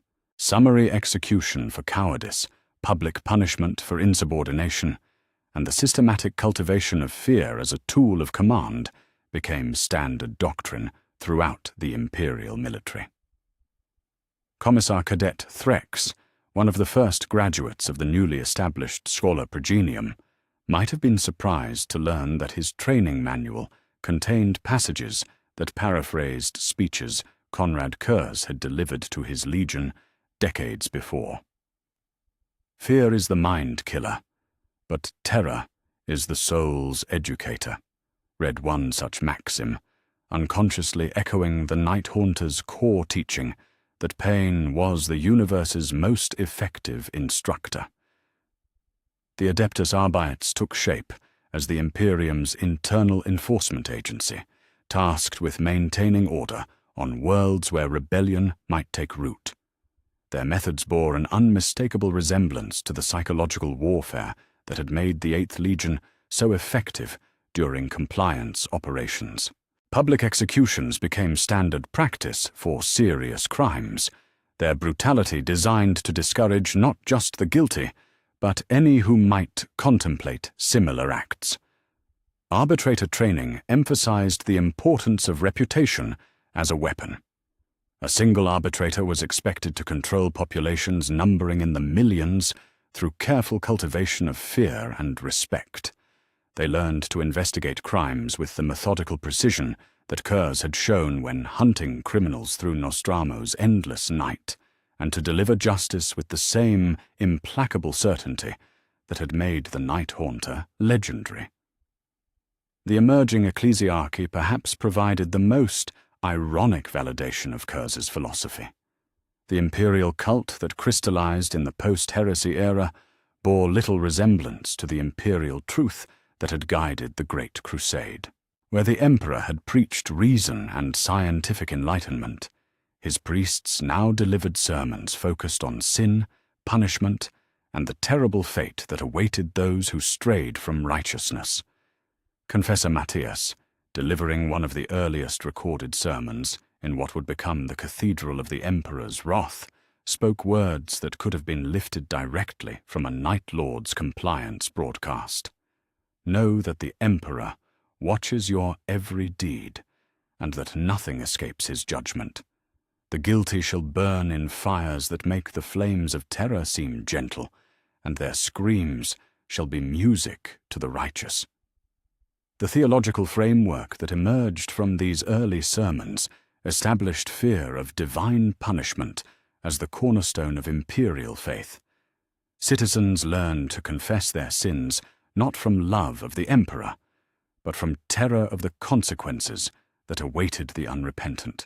It was a theology that Konrad Curze would have recognized as fundamentally honest about human nature and the necessity of consequence.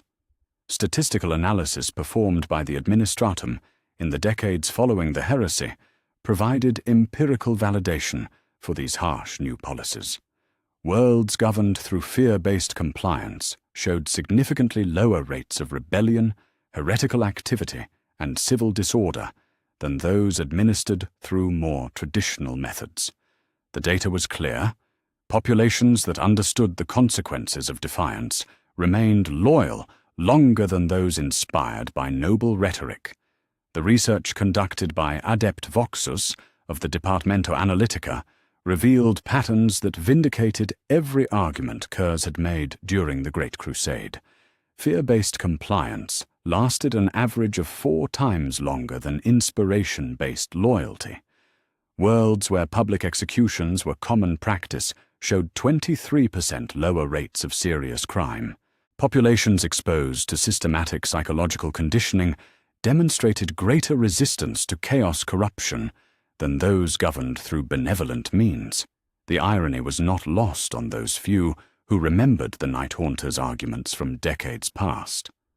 The most reviled Primarch had become the unwitting architect of imperial governance, his methods adopted by institutions that would never acknowledge their debt to his dark wisdom. Every inquisitor who extracted truth through pain, every commissar who maintained discipline through fear, every arbitrator who delivered harsh justice to maintain order, all were following principles that Konrad Curze had pioneered. The transformation was perhaps most visible in the language used to describe imperial justice. Terms like righteous fury replaced vengeance, purification masked torture, and spiritual cleansing disguised execution. The methods remained identical, but they were now sanctified by religious doctrine and legal precedent. What had once been condemned as the aberrant behavior of a single corrupted legion was now standard practice across the galaxy. Even the Codex Astartes, Guilliman's great work on space marine organization and tactics, contained sections that dealt with non-conventional warfare and psychological operations. These chapters, written during the Primarch's most pragmatic period, acknowledged that conventional military doctrine was insufficient for a galaxy where the enemy might be literally anyone. The techniques they outlined, infiltration, psychological warfare, and the systematic cultivation of fear among hostile populations, bore unmistakable similarity to Night Lord's methods. The architectural symbolism of the new Imperium told its own story, where the palaces of the Great Crusade had emphasized light, openness, and grandeur that inspired awe. Post-heresy, imperial buildings were designed to emphasize judgment, consequence, and the omnipresence of authority. Gothic spires reached toward the sky like accusing fingers. Gargoyles watched from every corner with eyes that seemed to follow observers, and execution platforms occupied positions of prominence in every major plaza. The Palace of Justice on Terra itself exemplified this transformation. Built on the ruins of structures that had celebrated human achievement during the Golden Age, it rose like a monument to necessary darkness. Its halls echoed with the sounds of judgment being delivered. Its cells held those who had dared to challenge imperial authority, and its very presence reminded citizens that the price of rebellion was written in stone and blood. In the deepest vaults of that palace, archived alongside the founding documents of inquisitorial doctrine and the original commissariat training manuals, lay copies of speeches that Konrad Curze had delivered during compliance operations decades before. The archivists who filed them understood their historical significance, even if they dared not acknowledge the direct line that connected the Night Haunter's words to the institutions they now served.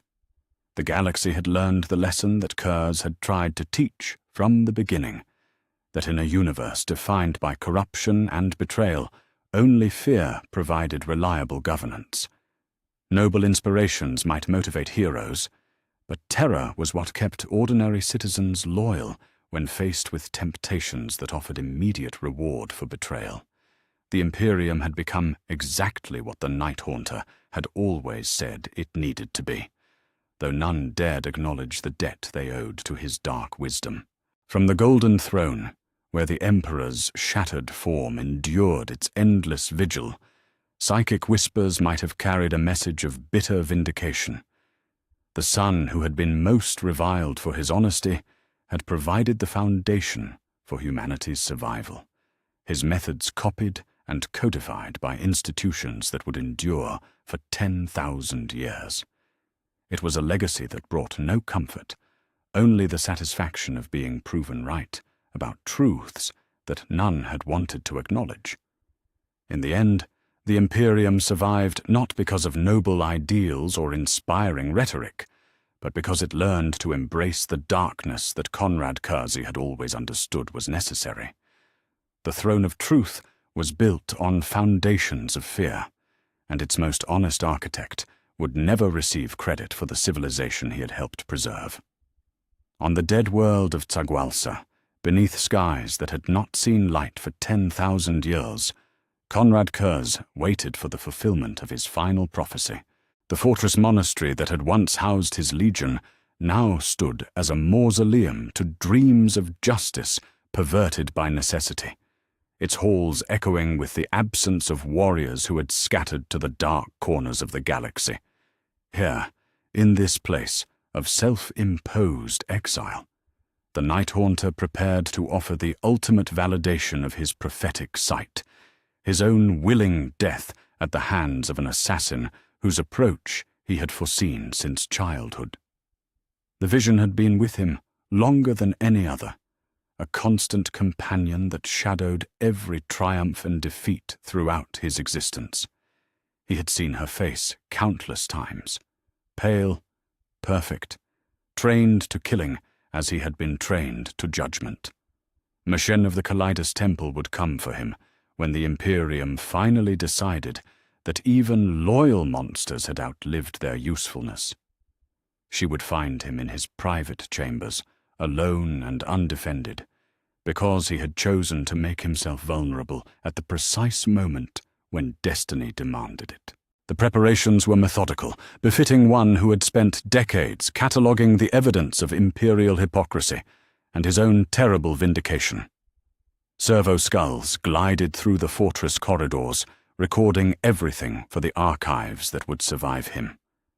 Every conversation, every moment of introspection, every piece of evidence that supported his philosophical positions was documented with the care of a scholar preparing his final thesis.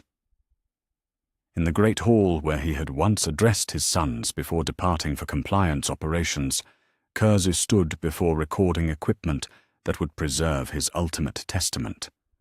The words came slowly, each one chosen with the precision of a craftsman, selecting tools for delicate work. "I have seen the future that awaits the Imperium," he spoke to the mechanical listeners that would carry his voice across the centuries. 10,000 years of darkness, where fear is the only honest currency, and terror the sole reliable foundation for order. My father's golden dream will become a nightmare of bureaucratic oppression, religious fanaticism, and systematic brutality. Yet it will endure because it will finally embrace the truths I have always spoken. The recording captured more than words. It preserved the weight of absolute knowledge, the burden of one who had seen too much and understood too clearly. Curze spoke of the Inquisition's future excesses, the ecclesiarchy's cruel orthodoxy, and the countless ways that noble rhetoric would be used to justify methods that made his own seem merciful by comparison. "They will call me monster while building a civilization on the foundation of my methods," he continued, his pale features illuminated by the cold light of recording equipment. "Every execution, every interrogation, every act of necessary evil will bear my stamp, though none will acknowledge the debt. I am content with this irony, to be hated for honesty while others are celebrated for hypocrisy, dressed in noble words." The assassin's approach followed the script that his visions had written decades before. Meshen infiltrated the fortress during the deep watches of the night, her passage unmarked by the automated defenses that Curze had deliberately left inactive. Security systems that could have detected a whisper in a hurricane remained silent, as she moved through corridors designed to channel intruders toward their target. She was perfect in her deadly craft, a weapon honed by the Officio Assassinorum to eliminate targets that conventional force could not touch. Her body had been reshaped by surgery and chemical treatment into an instrument of death, her mind programmed with contingencies that covered every possible scenario. Yet for all her preparation, she could not have known that her quarry was not only expecting her arrival, but had planned every detail of their encounter. Curze felt her presence the moment she entered the fortress proper, her psychic signature distinct as starlight against the void. He dismissed his remaining servants with orders that sent them to distant sectors of the structure, ensuring that none would witness what was to come. This moment belonged to him and the woman who had traveled across the galaxy to fulfill a prophecy that he himself had arranged. In his private chambers, surrounded by the artifacts of a lifetime spent in service to unpalatable truths, the Night Haunter made his final preparations. He removed his armor for the last time, setting aside the midnight blue ceramite that had carried him through countless battles. Without its protection, he seemed diminished, not weak, but somehow more human than he had appeared in decades. The walls of the chamber displayed his greatest achievements and most damning evidence. Compliance records that showed the effectiveness of terror over traditional warfare. Statistical analyses that proved fear-based governance created more stable societies than inspiration-based rule. Testimonies from civilians who had survived Night Lords, campaigns with their cultures and families intact, while noble conquests left only ruins and orphans. M'Shen entered through a window that Curze had left unsealed, her approach silent as falling snow. She moved with the fluid grace of one trained from childhood to kill, every motion calculated for maximum efficiency and minimum noise. Her weapons were simple, a pair of phase swords that could cut through any known material, perfectly suited for eliminating a target who possessed superhuman durability. She found him sitting in his favorite chair, staring out through a viewport at the dead stars beyond Sagualsa's perpetual night. He did not turn as she approached, though his voice carried clearly in the chamber's silence. "You are M'Shen of the Calidus Temple," he said, his tone carrying neither surprise nor fear. "Temple-trained, gene-locked, psycho-conditioned for this specific task. Your mission parameters include a primary objective of confirmed termination and a secondary directive to retrieve genetic samples for verification. You have been told that I am a rogue Primarch whose continued existence threatens Imperial stability." The assassin paused, her weapons half-drawn, thrown off balance by his casual acknowledgement of her presence and purpose. "You knew I was coming." "I have known since before you were born," Curze replied, finally turning to face her. "I have seen this moment played out in visions that stretch back to my earliest memories. Your approach, your methods, even the words you will speak, all of it was revealed to me decades ago." M'Shen completed the drawer of her phase swords, their energy fields crackling in the chamber's dim light. "If you knew, why did you not flee? Why not prepare defenses or summon aid?" "Because this death serves a purpose greater than my continued existence," Curze said, rising from his chair with deliberate slowness. "My prophetic abilities have been questioned throughout my life, dismissed as madness or delusion by those who could not accept the truths they revealed. This moment will provide final, incontrovertible proof that I have always seen clearly." The Night Haunter spread his arms wide, making no move to defend himself as the assassin approached. "I offer myself willingly to validate every prophecy I have ever spoken. When word of my death reaches Terra, when the details match exactly the visions I have recorded, None will be able to deny that Konrad Curze spoke truth when others offered only comfortable lies. M'Shen hesitated for a moment, perhaps sensing the weight of the role she was being asked to play in this cosmic validation. But her conditioning was absolute, her purpose clear. The phase swords moved with surgical precision, finding the gaps in superhuman anatomy that training had taught her to exploit. As life fled from his enhanced physiology, Curze spoke his final words, not curses or pleas, but statements of absolute vindication that would echo through the centuries to come. "Death is nothing compared to vindication," he whispered, his voice carrying across the chamber's recording equipment. "I die as I lived, honest about what I am and what the universe demands. Remember this moment when the Imperium embraces every method I pioneered, when fear becomes the foundation of human civilization, when terror proves the only reliable tool of governance. I was right about everything, and this death proves it." The chamber fell silent, except for the soft hum of recording equipment and the distant sound of wind through the fortress's abandoned halls.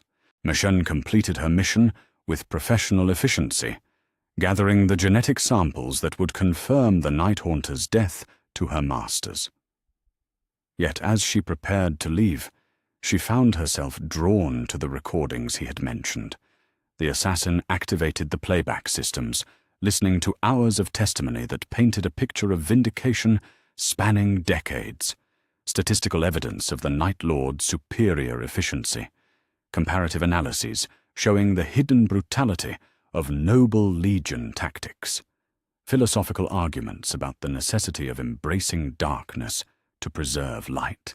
Each piece of evidence built upon the others, creating an undeniable case for the Night Haunter's worldview. When she finally departed to Gualsa, M'Shen carried more than genetic samples and confirmation of successful termination. She bore witness to the death of a being who had chosen martyrdom as the ultimate validation of his prophetic sight. The Night Haunter's willing sacrifice would become legend among those who understood the true nature of the galaxy's darkness, the story of a monster who died to prove he had been right about everything. In the depths of space, automated systems activated according to protocols that Curze had established long before. His final recordings were transmitted across the galaxy, reaching archives on Terra and hidden caches throughout the Imperium. Future historians would find in them a complete record of one being's journey from prophet to martyr, documented with the methodical precision of one who knew that vindication required evidence. The fortress monastery of Tagualsa stood empty after M'Shen's departure, its halls echoing with the absence of their master. But the ideas that had shaped its construction, the understanding that fear was honest while inspiration was fleeting, that necessary evil served better than useless nobility, would endure in the institutions that governed humanity's future. Konrad Curze had achieved his ultimate vindication, not through triumph but through sacrifice, proving his prophetic abilities by orchestrating their final, most important fulfillment. Death had come exactly as foreseen, validating every vision and every argument he had ever made. In accepting his fate, he had provided proof that could never be disputed, that the Night Haunter had always seen clearly into the darkness that others feared to acknowledge. The assassin's work was complete, but the Night Haunter's legacy was just beginning. 10,000 years of imperial history would validate every prediction he had made, while his methods became the template for a civilization built on the foundation of necessary fear. He had died to prove he was right about everything, and time itself would serve as his witness. 10,000 years had passed since the Night Haunter's death on Tagualsa, and the galaxy bore witness to the complete vindication of his darkest prophecies. In the grim darkness of the 41st millennium, the Imperium of Man stood as a monument to everything Konrad Curze had argued was necessary for humanity's survival. From the Golden Throne, where the Emperor's dying form maintained its eternal vigil, to the deepest underhive slums, where desperate citizens scratched out existence, fear had become the foundation upon which human civilization rested. The transformation was complete and total, though few who lived within its shadow understood the debt their survival owed to the prophetic wisdom of the most reviled among the loyal primarchs. Where the Great Crusade had promised enlightenment and unity, the modern Imperium delivered order through terror and compliance through consequence. It was exactly the civilization that Curze had foreseen and advocated, built on principles he had pioneered when others still clung to illusions of nobility. On terror itself, the palace of the Emperor had become a fortress of judgment that would have impressed even the Night Haunter's appreciation for symbolic authority. Gothic spires stretched toward the sky like accusing fingers, their surfaces carved with images of punishment and redemption that reminded all who looked upon them of the price of defiance. The throne room, where pilgrims journeyed to witness their God-Emperor's suffering, echoed with whispered prayers that spoke not of love, but of fear, fear of damnation, fear of heresy, fear of failing in their duty to one whose justice knew no mercy. The Inquisition had grown from its humble origins into an organization that embodied every principle Curze had taught about the necessity of terror as a tool of governance. Inquisitor lords moved through the galaxy like dark angels of judgment, their authority absolute and their methods unquestioned. They extracted truth through pain, maintained order through fear, and eliminated threats with the same surgical precision that had made the Night Lords legendary. Inquisitor Cassandra Vex, recently elevated to Lord status after a successful purge of Chaos cultists on Mordia Prime, might have been surprised to learn that her interrogation techniques were lifted verbatim from training manuals the Night Haunter had composed 10 millennia before. Her methods, psychological pressure applied with mathematical precision, fear employed as a tool of investigation, and terror used to break subjects who thought themselves beyond reach, were identical to those Curze had perfected in the darkness of Nostramo's underworld. The Adeptus Arbites had evolved into a force that would have earned the Night Haunter's grudging approval. Their fortress precincts dominated imperial worlds like monuments to inevitable justice, their judges delivering sentences with the same implacable certainty that had characterized Curze's own verdicts. Public executions had become elaborate ceremonies designed to educate through example, their brutality carefully calculated to discourage not just the guilty, but any who might contemplate similar crimes. Judge Draven of the Scintilla Arbites Fortress embodied this philosophy perfectly, though he had never heard the name Konrad Curze spoken except in the most classified historical texts. His court sessions were theatres of terror, where justice was delivered with such visible finality that entire districts would modify their behavior based on rumors of his verdicts. It was governance through fear made manifest, exactly as the Night Haunter had always argued it should be. The Imperial Guard had institutionalized the use of terror as a tactical doctrine, their commissars maintaining discipline through methods that differed from Night Lords' practices only in their legal sanctification. Summary execution for cowardice, public punishment for insubordination, and the systematic cultivation of fear as a tool of command had become standard throughout the imperial military. Entire regiments fought with desperate courage, not from loyalty to the Emperor, but from terror of the consequences that awaited those who failed in their duty. Commissar Malik of the Cadian 47th Shock Troops delivered speeches to his men that echoed across the millennia, unconsciously paraphrasing arguments that Curze had made to his own warriors during compliance operations. Fear is the mind killer, he would say, but terror is the soul's educator.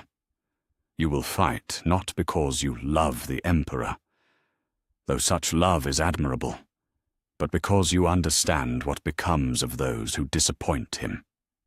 The ecclesiarchy preached sermons that would have made the Night Haunter smile with bitter satisfaction. Where the imperial truth had promised enlightenment through reason, the imperial cult delivered salvation through suffering and redemption through terror.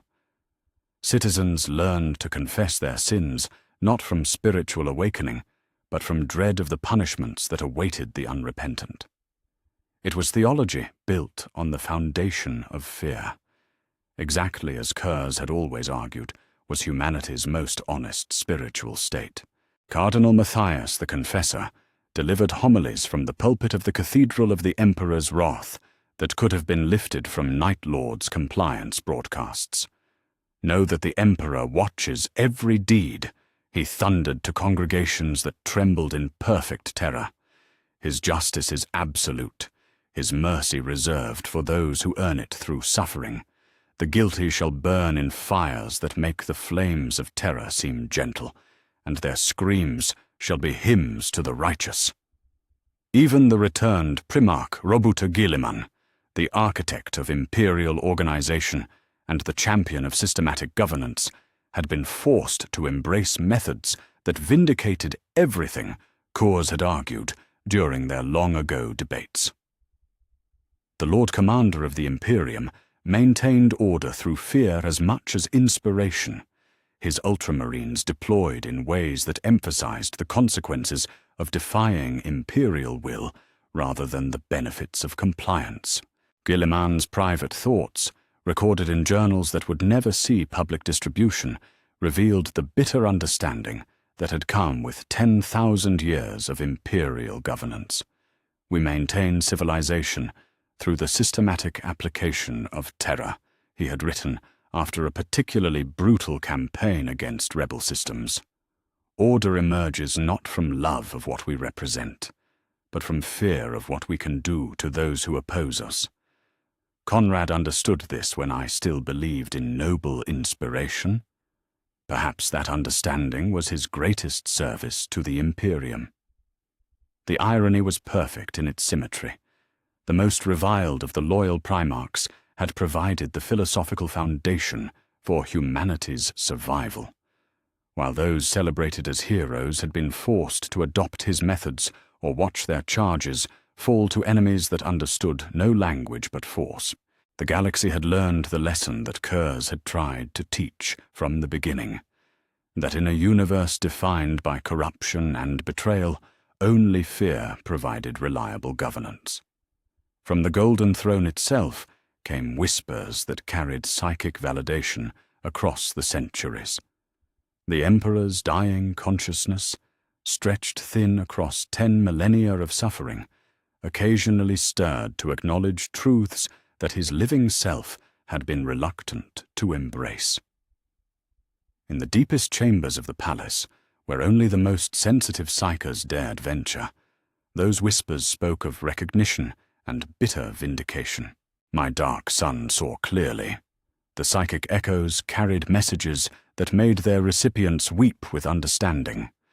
When others offered me comfortable lies about humanity's nature, Konrad spoke uncomfortable truths. The civilization that bears my name survives because it learned to embrace the darkness he always understood was necessary. Imperial saints, those blessed souls elevated by the Emperor's recognition of their service, employed methods that bore unmistakable similarity to the Night Haunter's techniques. Saint Celestine, the living saint, wielded faith like a weapon of terror against the enemies of mankind, her presence on battlefields inspiring loyalty through fear as much as hope. St. Macarius had conquered 1,000 worlds through systematic application of psychological warfare that made entire systems surrender rather than face the consequences of resistance. The Adeptus Mechanicus, in their pursuit of pure logic and efficiency, had arrived at conclusions that validated Curze's darkest arguments about the nature of effective governance. Their forge worlds maintained order through systematic surveillance, predictable consequences, and the kind of methodical application of terror that the Night Haunter would have recognized as fundamentally honest about human motivation. Tec Dominus Zerath of Forge. World Lucius composed treatises on optimal governance that unknowingly echoed philosophical positions Curze had argued 10,000 years before.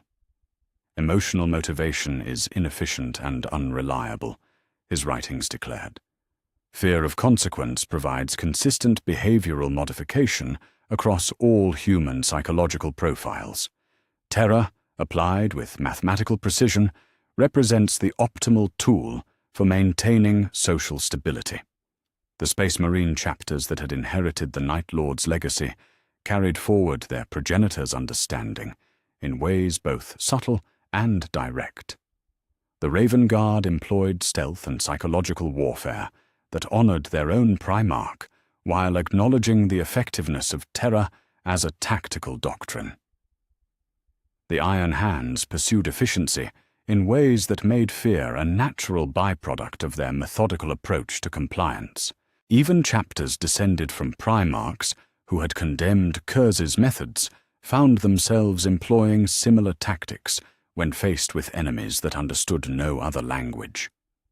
The Imperial Fist's siege doctrines included psychological components designed to break enemy morale before physical assault.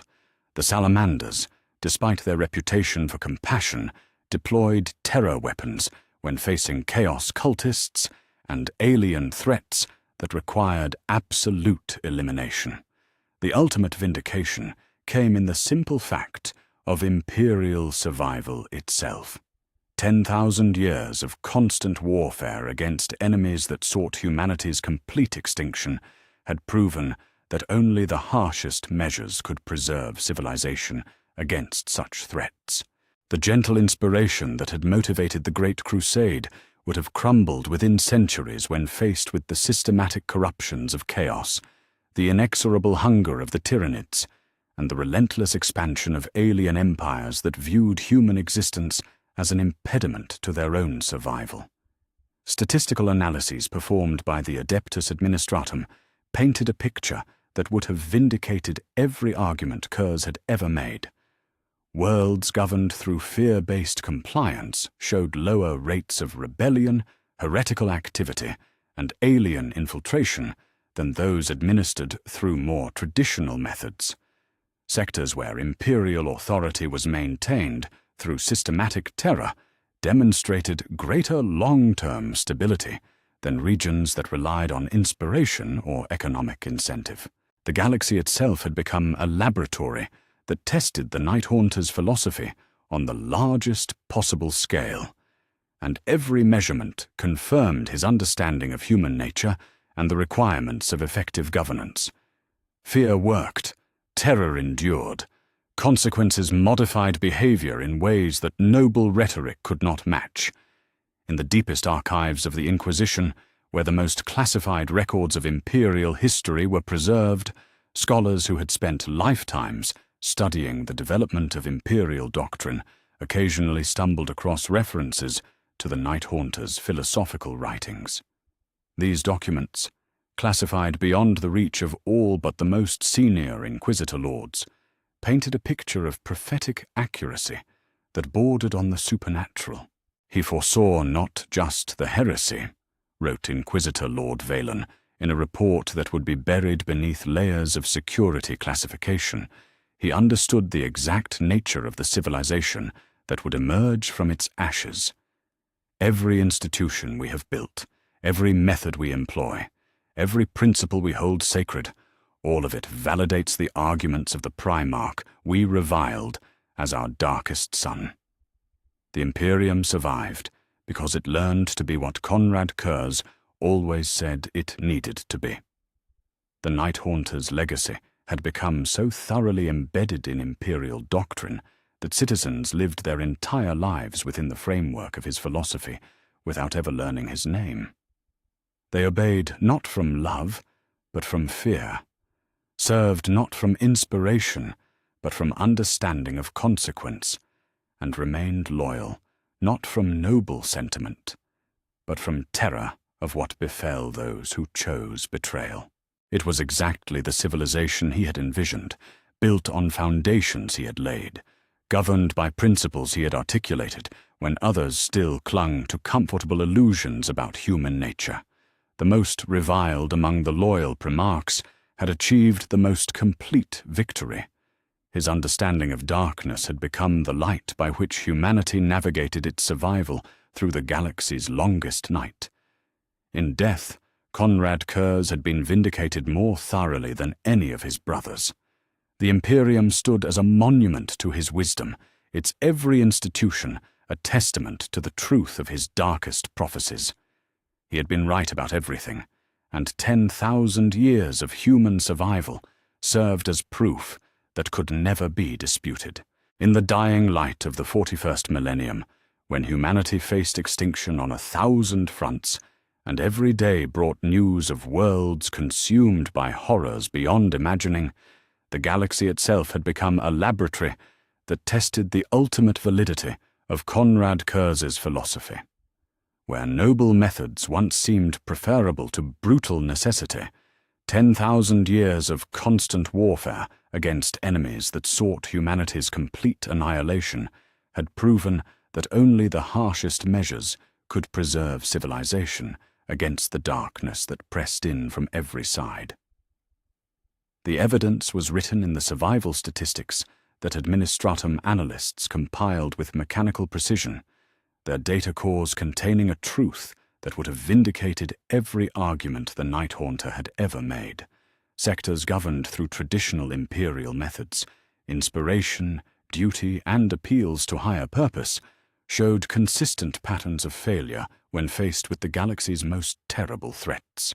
In contrast, regions where fear-based compliance had been systematically implemented demonstrated survival rates that defied every assumption about the relationship between morality and effectiveness. The segmentum solar itself provided the clearest example of this harsh arithmetic.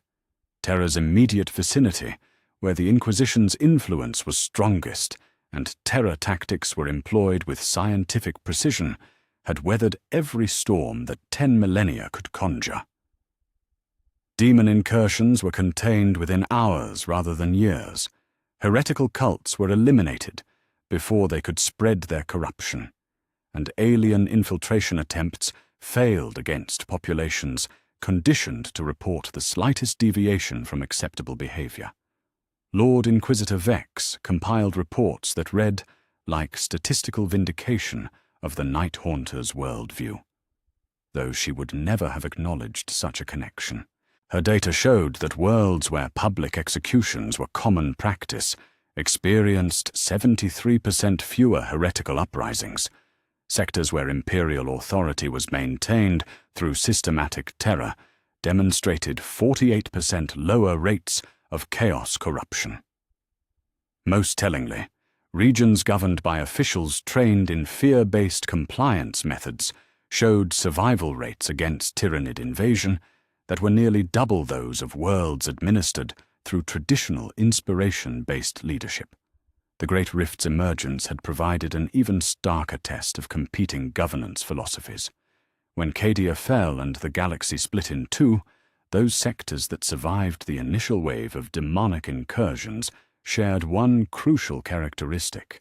They had already embraced the kind of systematic brutality that Curze had pioneered millennia before. Worlds where populations understood that deviation meant death, where authority was absolute and consequences were inevitable, proved far more resistant to chaos corruption than those that still clung to outdated notions of benevolent governance. Cardinal Jacobus, delivering sermons in the ruins of the Cathedral of St. Drusus on war-torn Scaurus, spoke words that could have been lifted from Night Lord's compliance broadcasts. Fear the daemon, fear the heretic, fear the alien, but fear most of all the weakness within your own soul that would welcome their whispers He thundered to congregations that trembled with perfect understanding. Only through terror of consequence can we achieve purity of purpose. Only through absolute obedience can we hope for salvation. The congregation's response was immediate and total, not the grudging compliance that characterized worlds governed through noble rhetoric, but the bone-deep understanding that came from genuine comprehension of the alternatives. These citizens had seen what became of populations that failed to maintain proper discipline when the forces of chaos came calling. They chose obedience not from love, but from wisdom, serving not from inspiration, but from clear-eyed recognition of what befell those who chose otherwise. The Tyrannid threat had provided perhaps the most compelling evidence for Curze's philosophy. These alien swarms consumed everything in their path with mindless hunger, caring nothing for human nobility, courage, or moral superiority.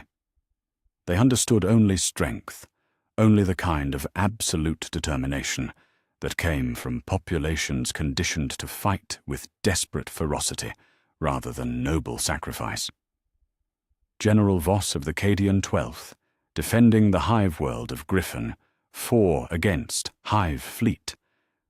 Behemoth's advance elements employed methods that would have earned the Night Haunter's grudging approval. He maintained discipline through systematic terror, executed cowards publicly to encourage the others, and made it clear that death in battle was preferable to the fate that awaited those who failed in their duty. His troops fought with desperate courage, born not from inspiration, but from understanding. They knew exactly what happened to worlds that fell to the great devourer. The results spoke for themselves. While other imperial forces fell back in ordered retreat, preserving their honor while losing ground, Voss's terror-disciplined regiments held their positions until extraction became impossible, then continued fighting with such ferocity that the Tyrannids consumed more biomass than they gained from the conquest. It was a tactical victory achieved through methods that made moral philosophers uncomfortable, but kept humanity's enemies at bay. Orkwarna. Those tide-like invasions of savage aliens that swept across entire sectors showed an unexpected tendency to avoid regions with reputations for extreme brutality. The green-skinned Xenos, driven by instinctive understanding of strength and weakness, consistently chose to bypass sectors where imperial resistance was known to be particularly vicious. They sought good fights, not grinding attrition against enemies who employed methods that made victory Pyrrhic, even when achieved. Wah! Scarjaw had demonstrated this pattern perfectly when it diverted around the Macarian sector, after intelligence gathered from captured imperial prisoners revealed the local governor's approach to defending his worlds. Governor Threx maintained order through public flaying of criminals, broadcast executions of suspected cultists, and the kind of systematic brutality that made even orcs reconsider the wisdom of invasion. The greenskins chose easier prey, leaving Threx's domain intact while ravaging sectors governed through more traditional methods. The revelation came gradually, filtered through decades of accumulated evidence and statistical analysis that painted an uncomfortable picture of moral reality in a universe where survival itself had become humanity's highest virtue. The methods that seemed most evil when measured against ancient standards of nobility were proving to be the most humane when evaluated against the simple metric of keeping human beings alive in a galaxy that wanted to devour them. Tech Dominus Xerath, analyzing survival patterns across 10,000 years of imperial history, arrived at conclusions that would have vindicated every argument Curze had ever made. His data cores contained evidence that populations governed through fear lived longer, suffered less from alien predation, showed greater resistance to chaos corruption, and maintained stable societies for centuries rather than decades. The paradox is absolute, his reports concluded with mechanical precision. Methods classified as brutal by historical moral frameworks demonstrate superior performance in preserving human life, maintaining social stability, and ensuring long-term survival against existential threats.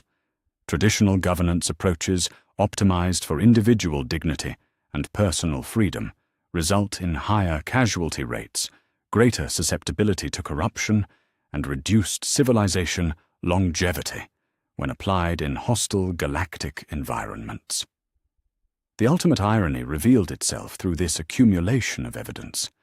The Primarch, condemned as the most evil, had been, in the context of the universe they inhabited, the most humane.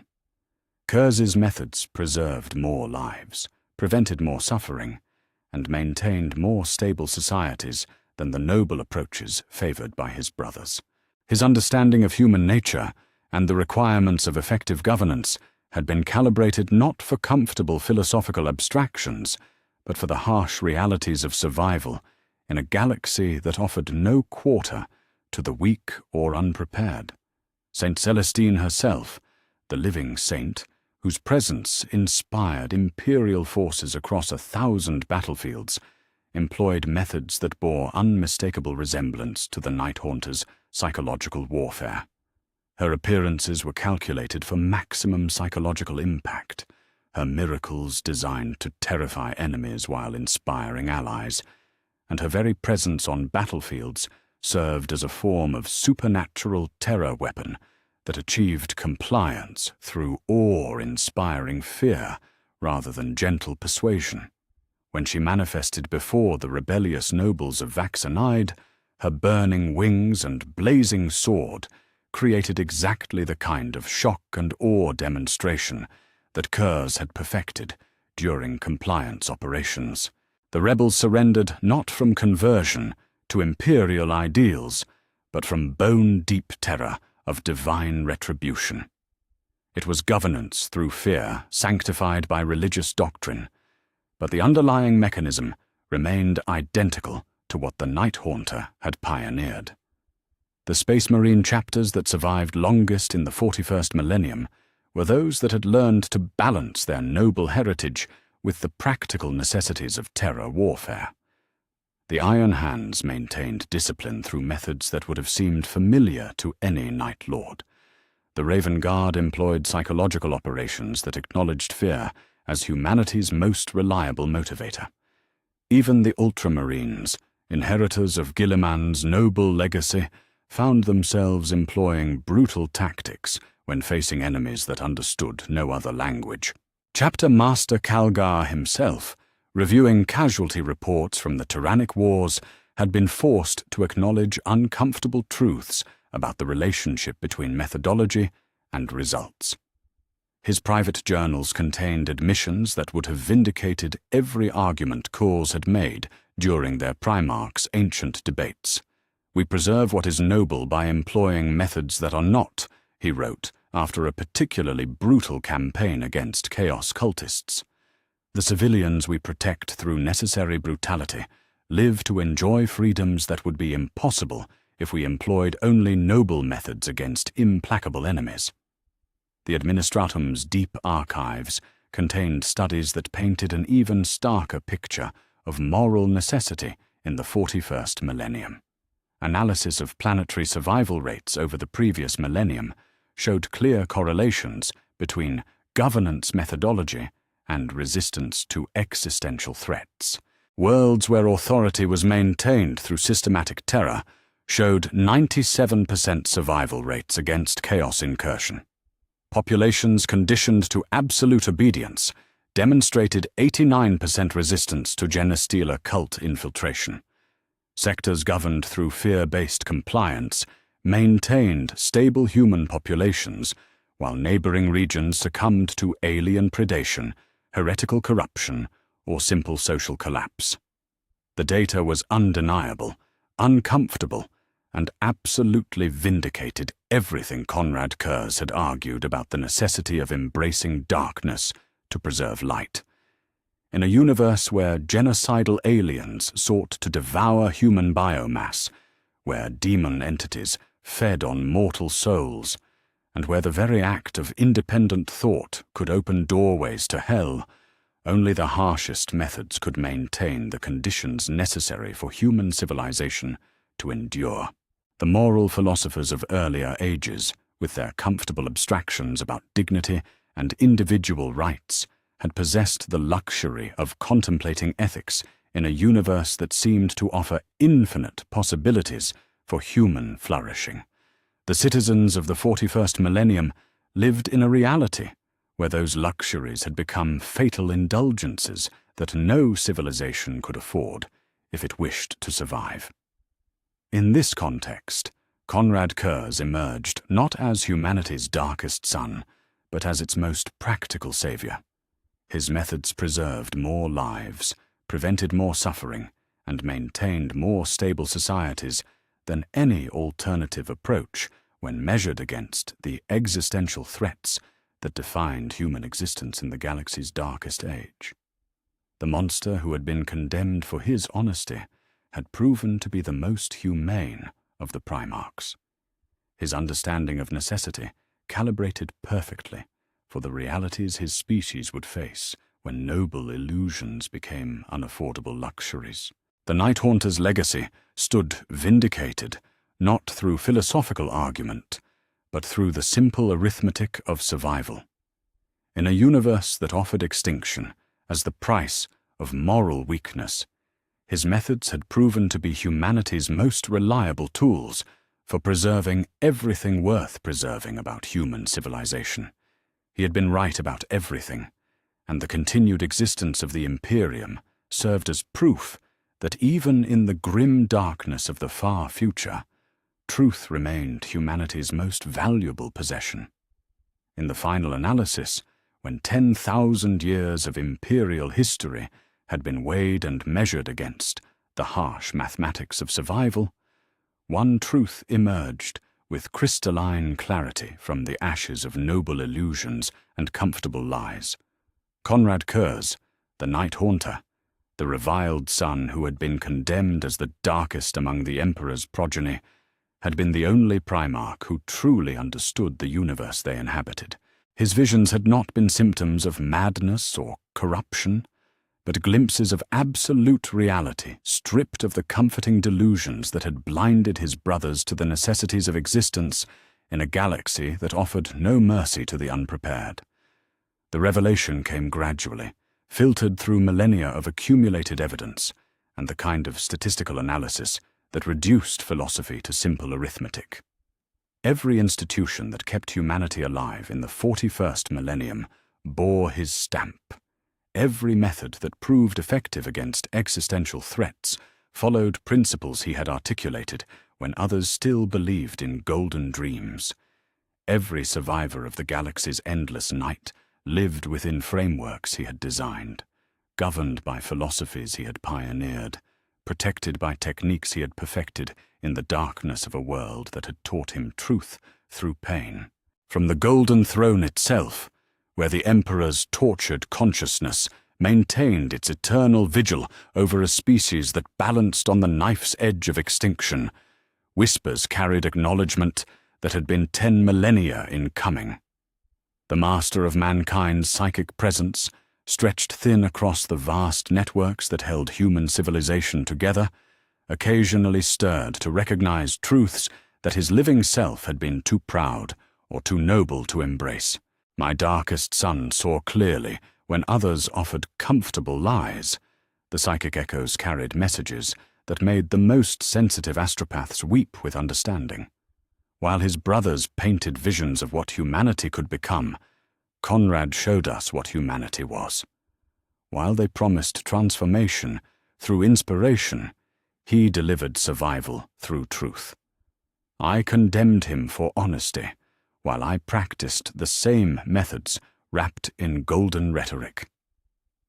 The admission resonated through the deepest chambers of the Imperial Palace, where tech adepts maintaining the Golden Throne's failing mechanisms recorded psychic emanations that would never be officially acknowledged. The Emperor himself, in the fragments of consciousness that remained active across his decade-long dying, had finally recognized what his most reviled son had always understood, that survival required methods that nobility could not stomach, and that preservation of light demanded the willing embrace of necessary darkness. The evidence of vindication stretched across every aspect of imperial civilization. The Inquisition operated according to organizational principles that Curze had developed during his years of hunting criminals through Nostramo's underworld. Their interrogation techniques were refined versions of methods he had perfected. Their understanding of fear as a tool of investigation followed theories he had articulated when others still believed in the power of noble inspiration. The Space Marine chapters that survived longest were those that had learned to balance their heroic heritage with the practical necessities that the Night Haunter had always understood.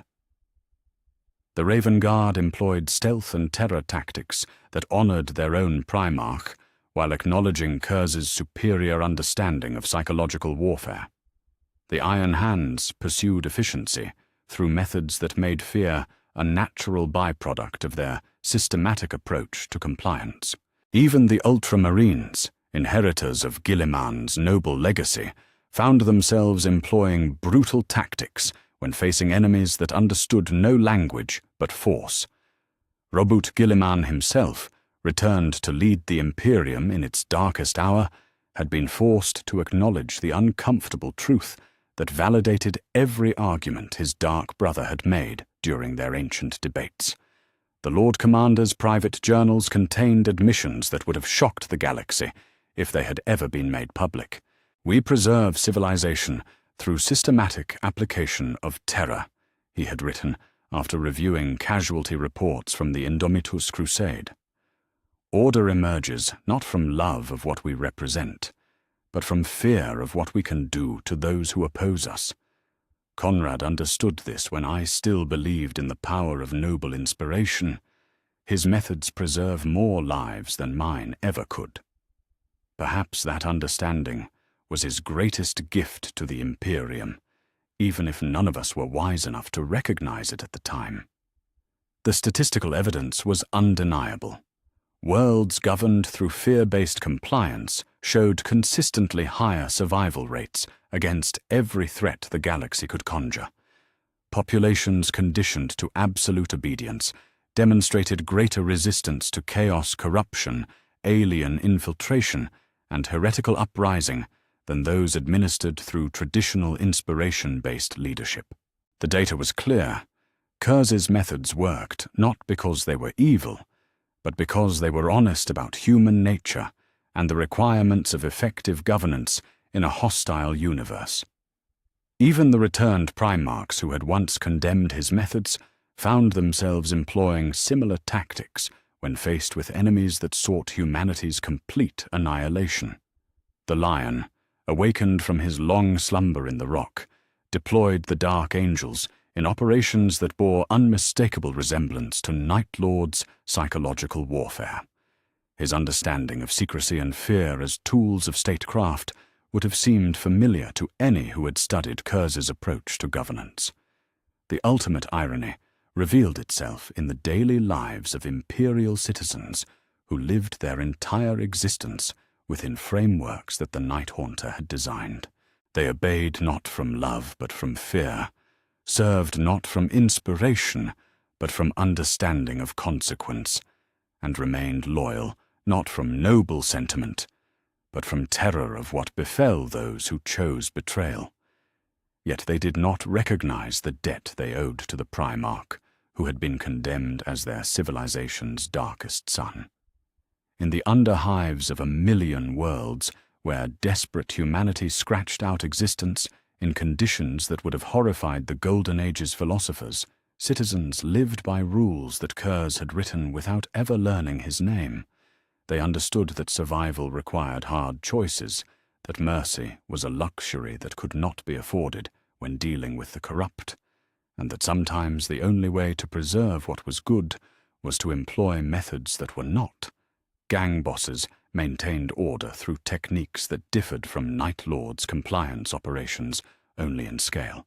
Arbitrator precincts delivered justice with the same implacable certainty that had made the Night Haunter legendary.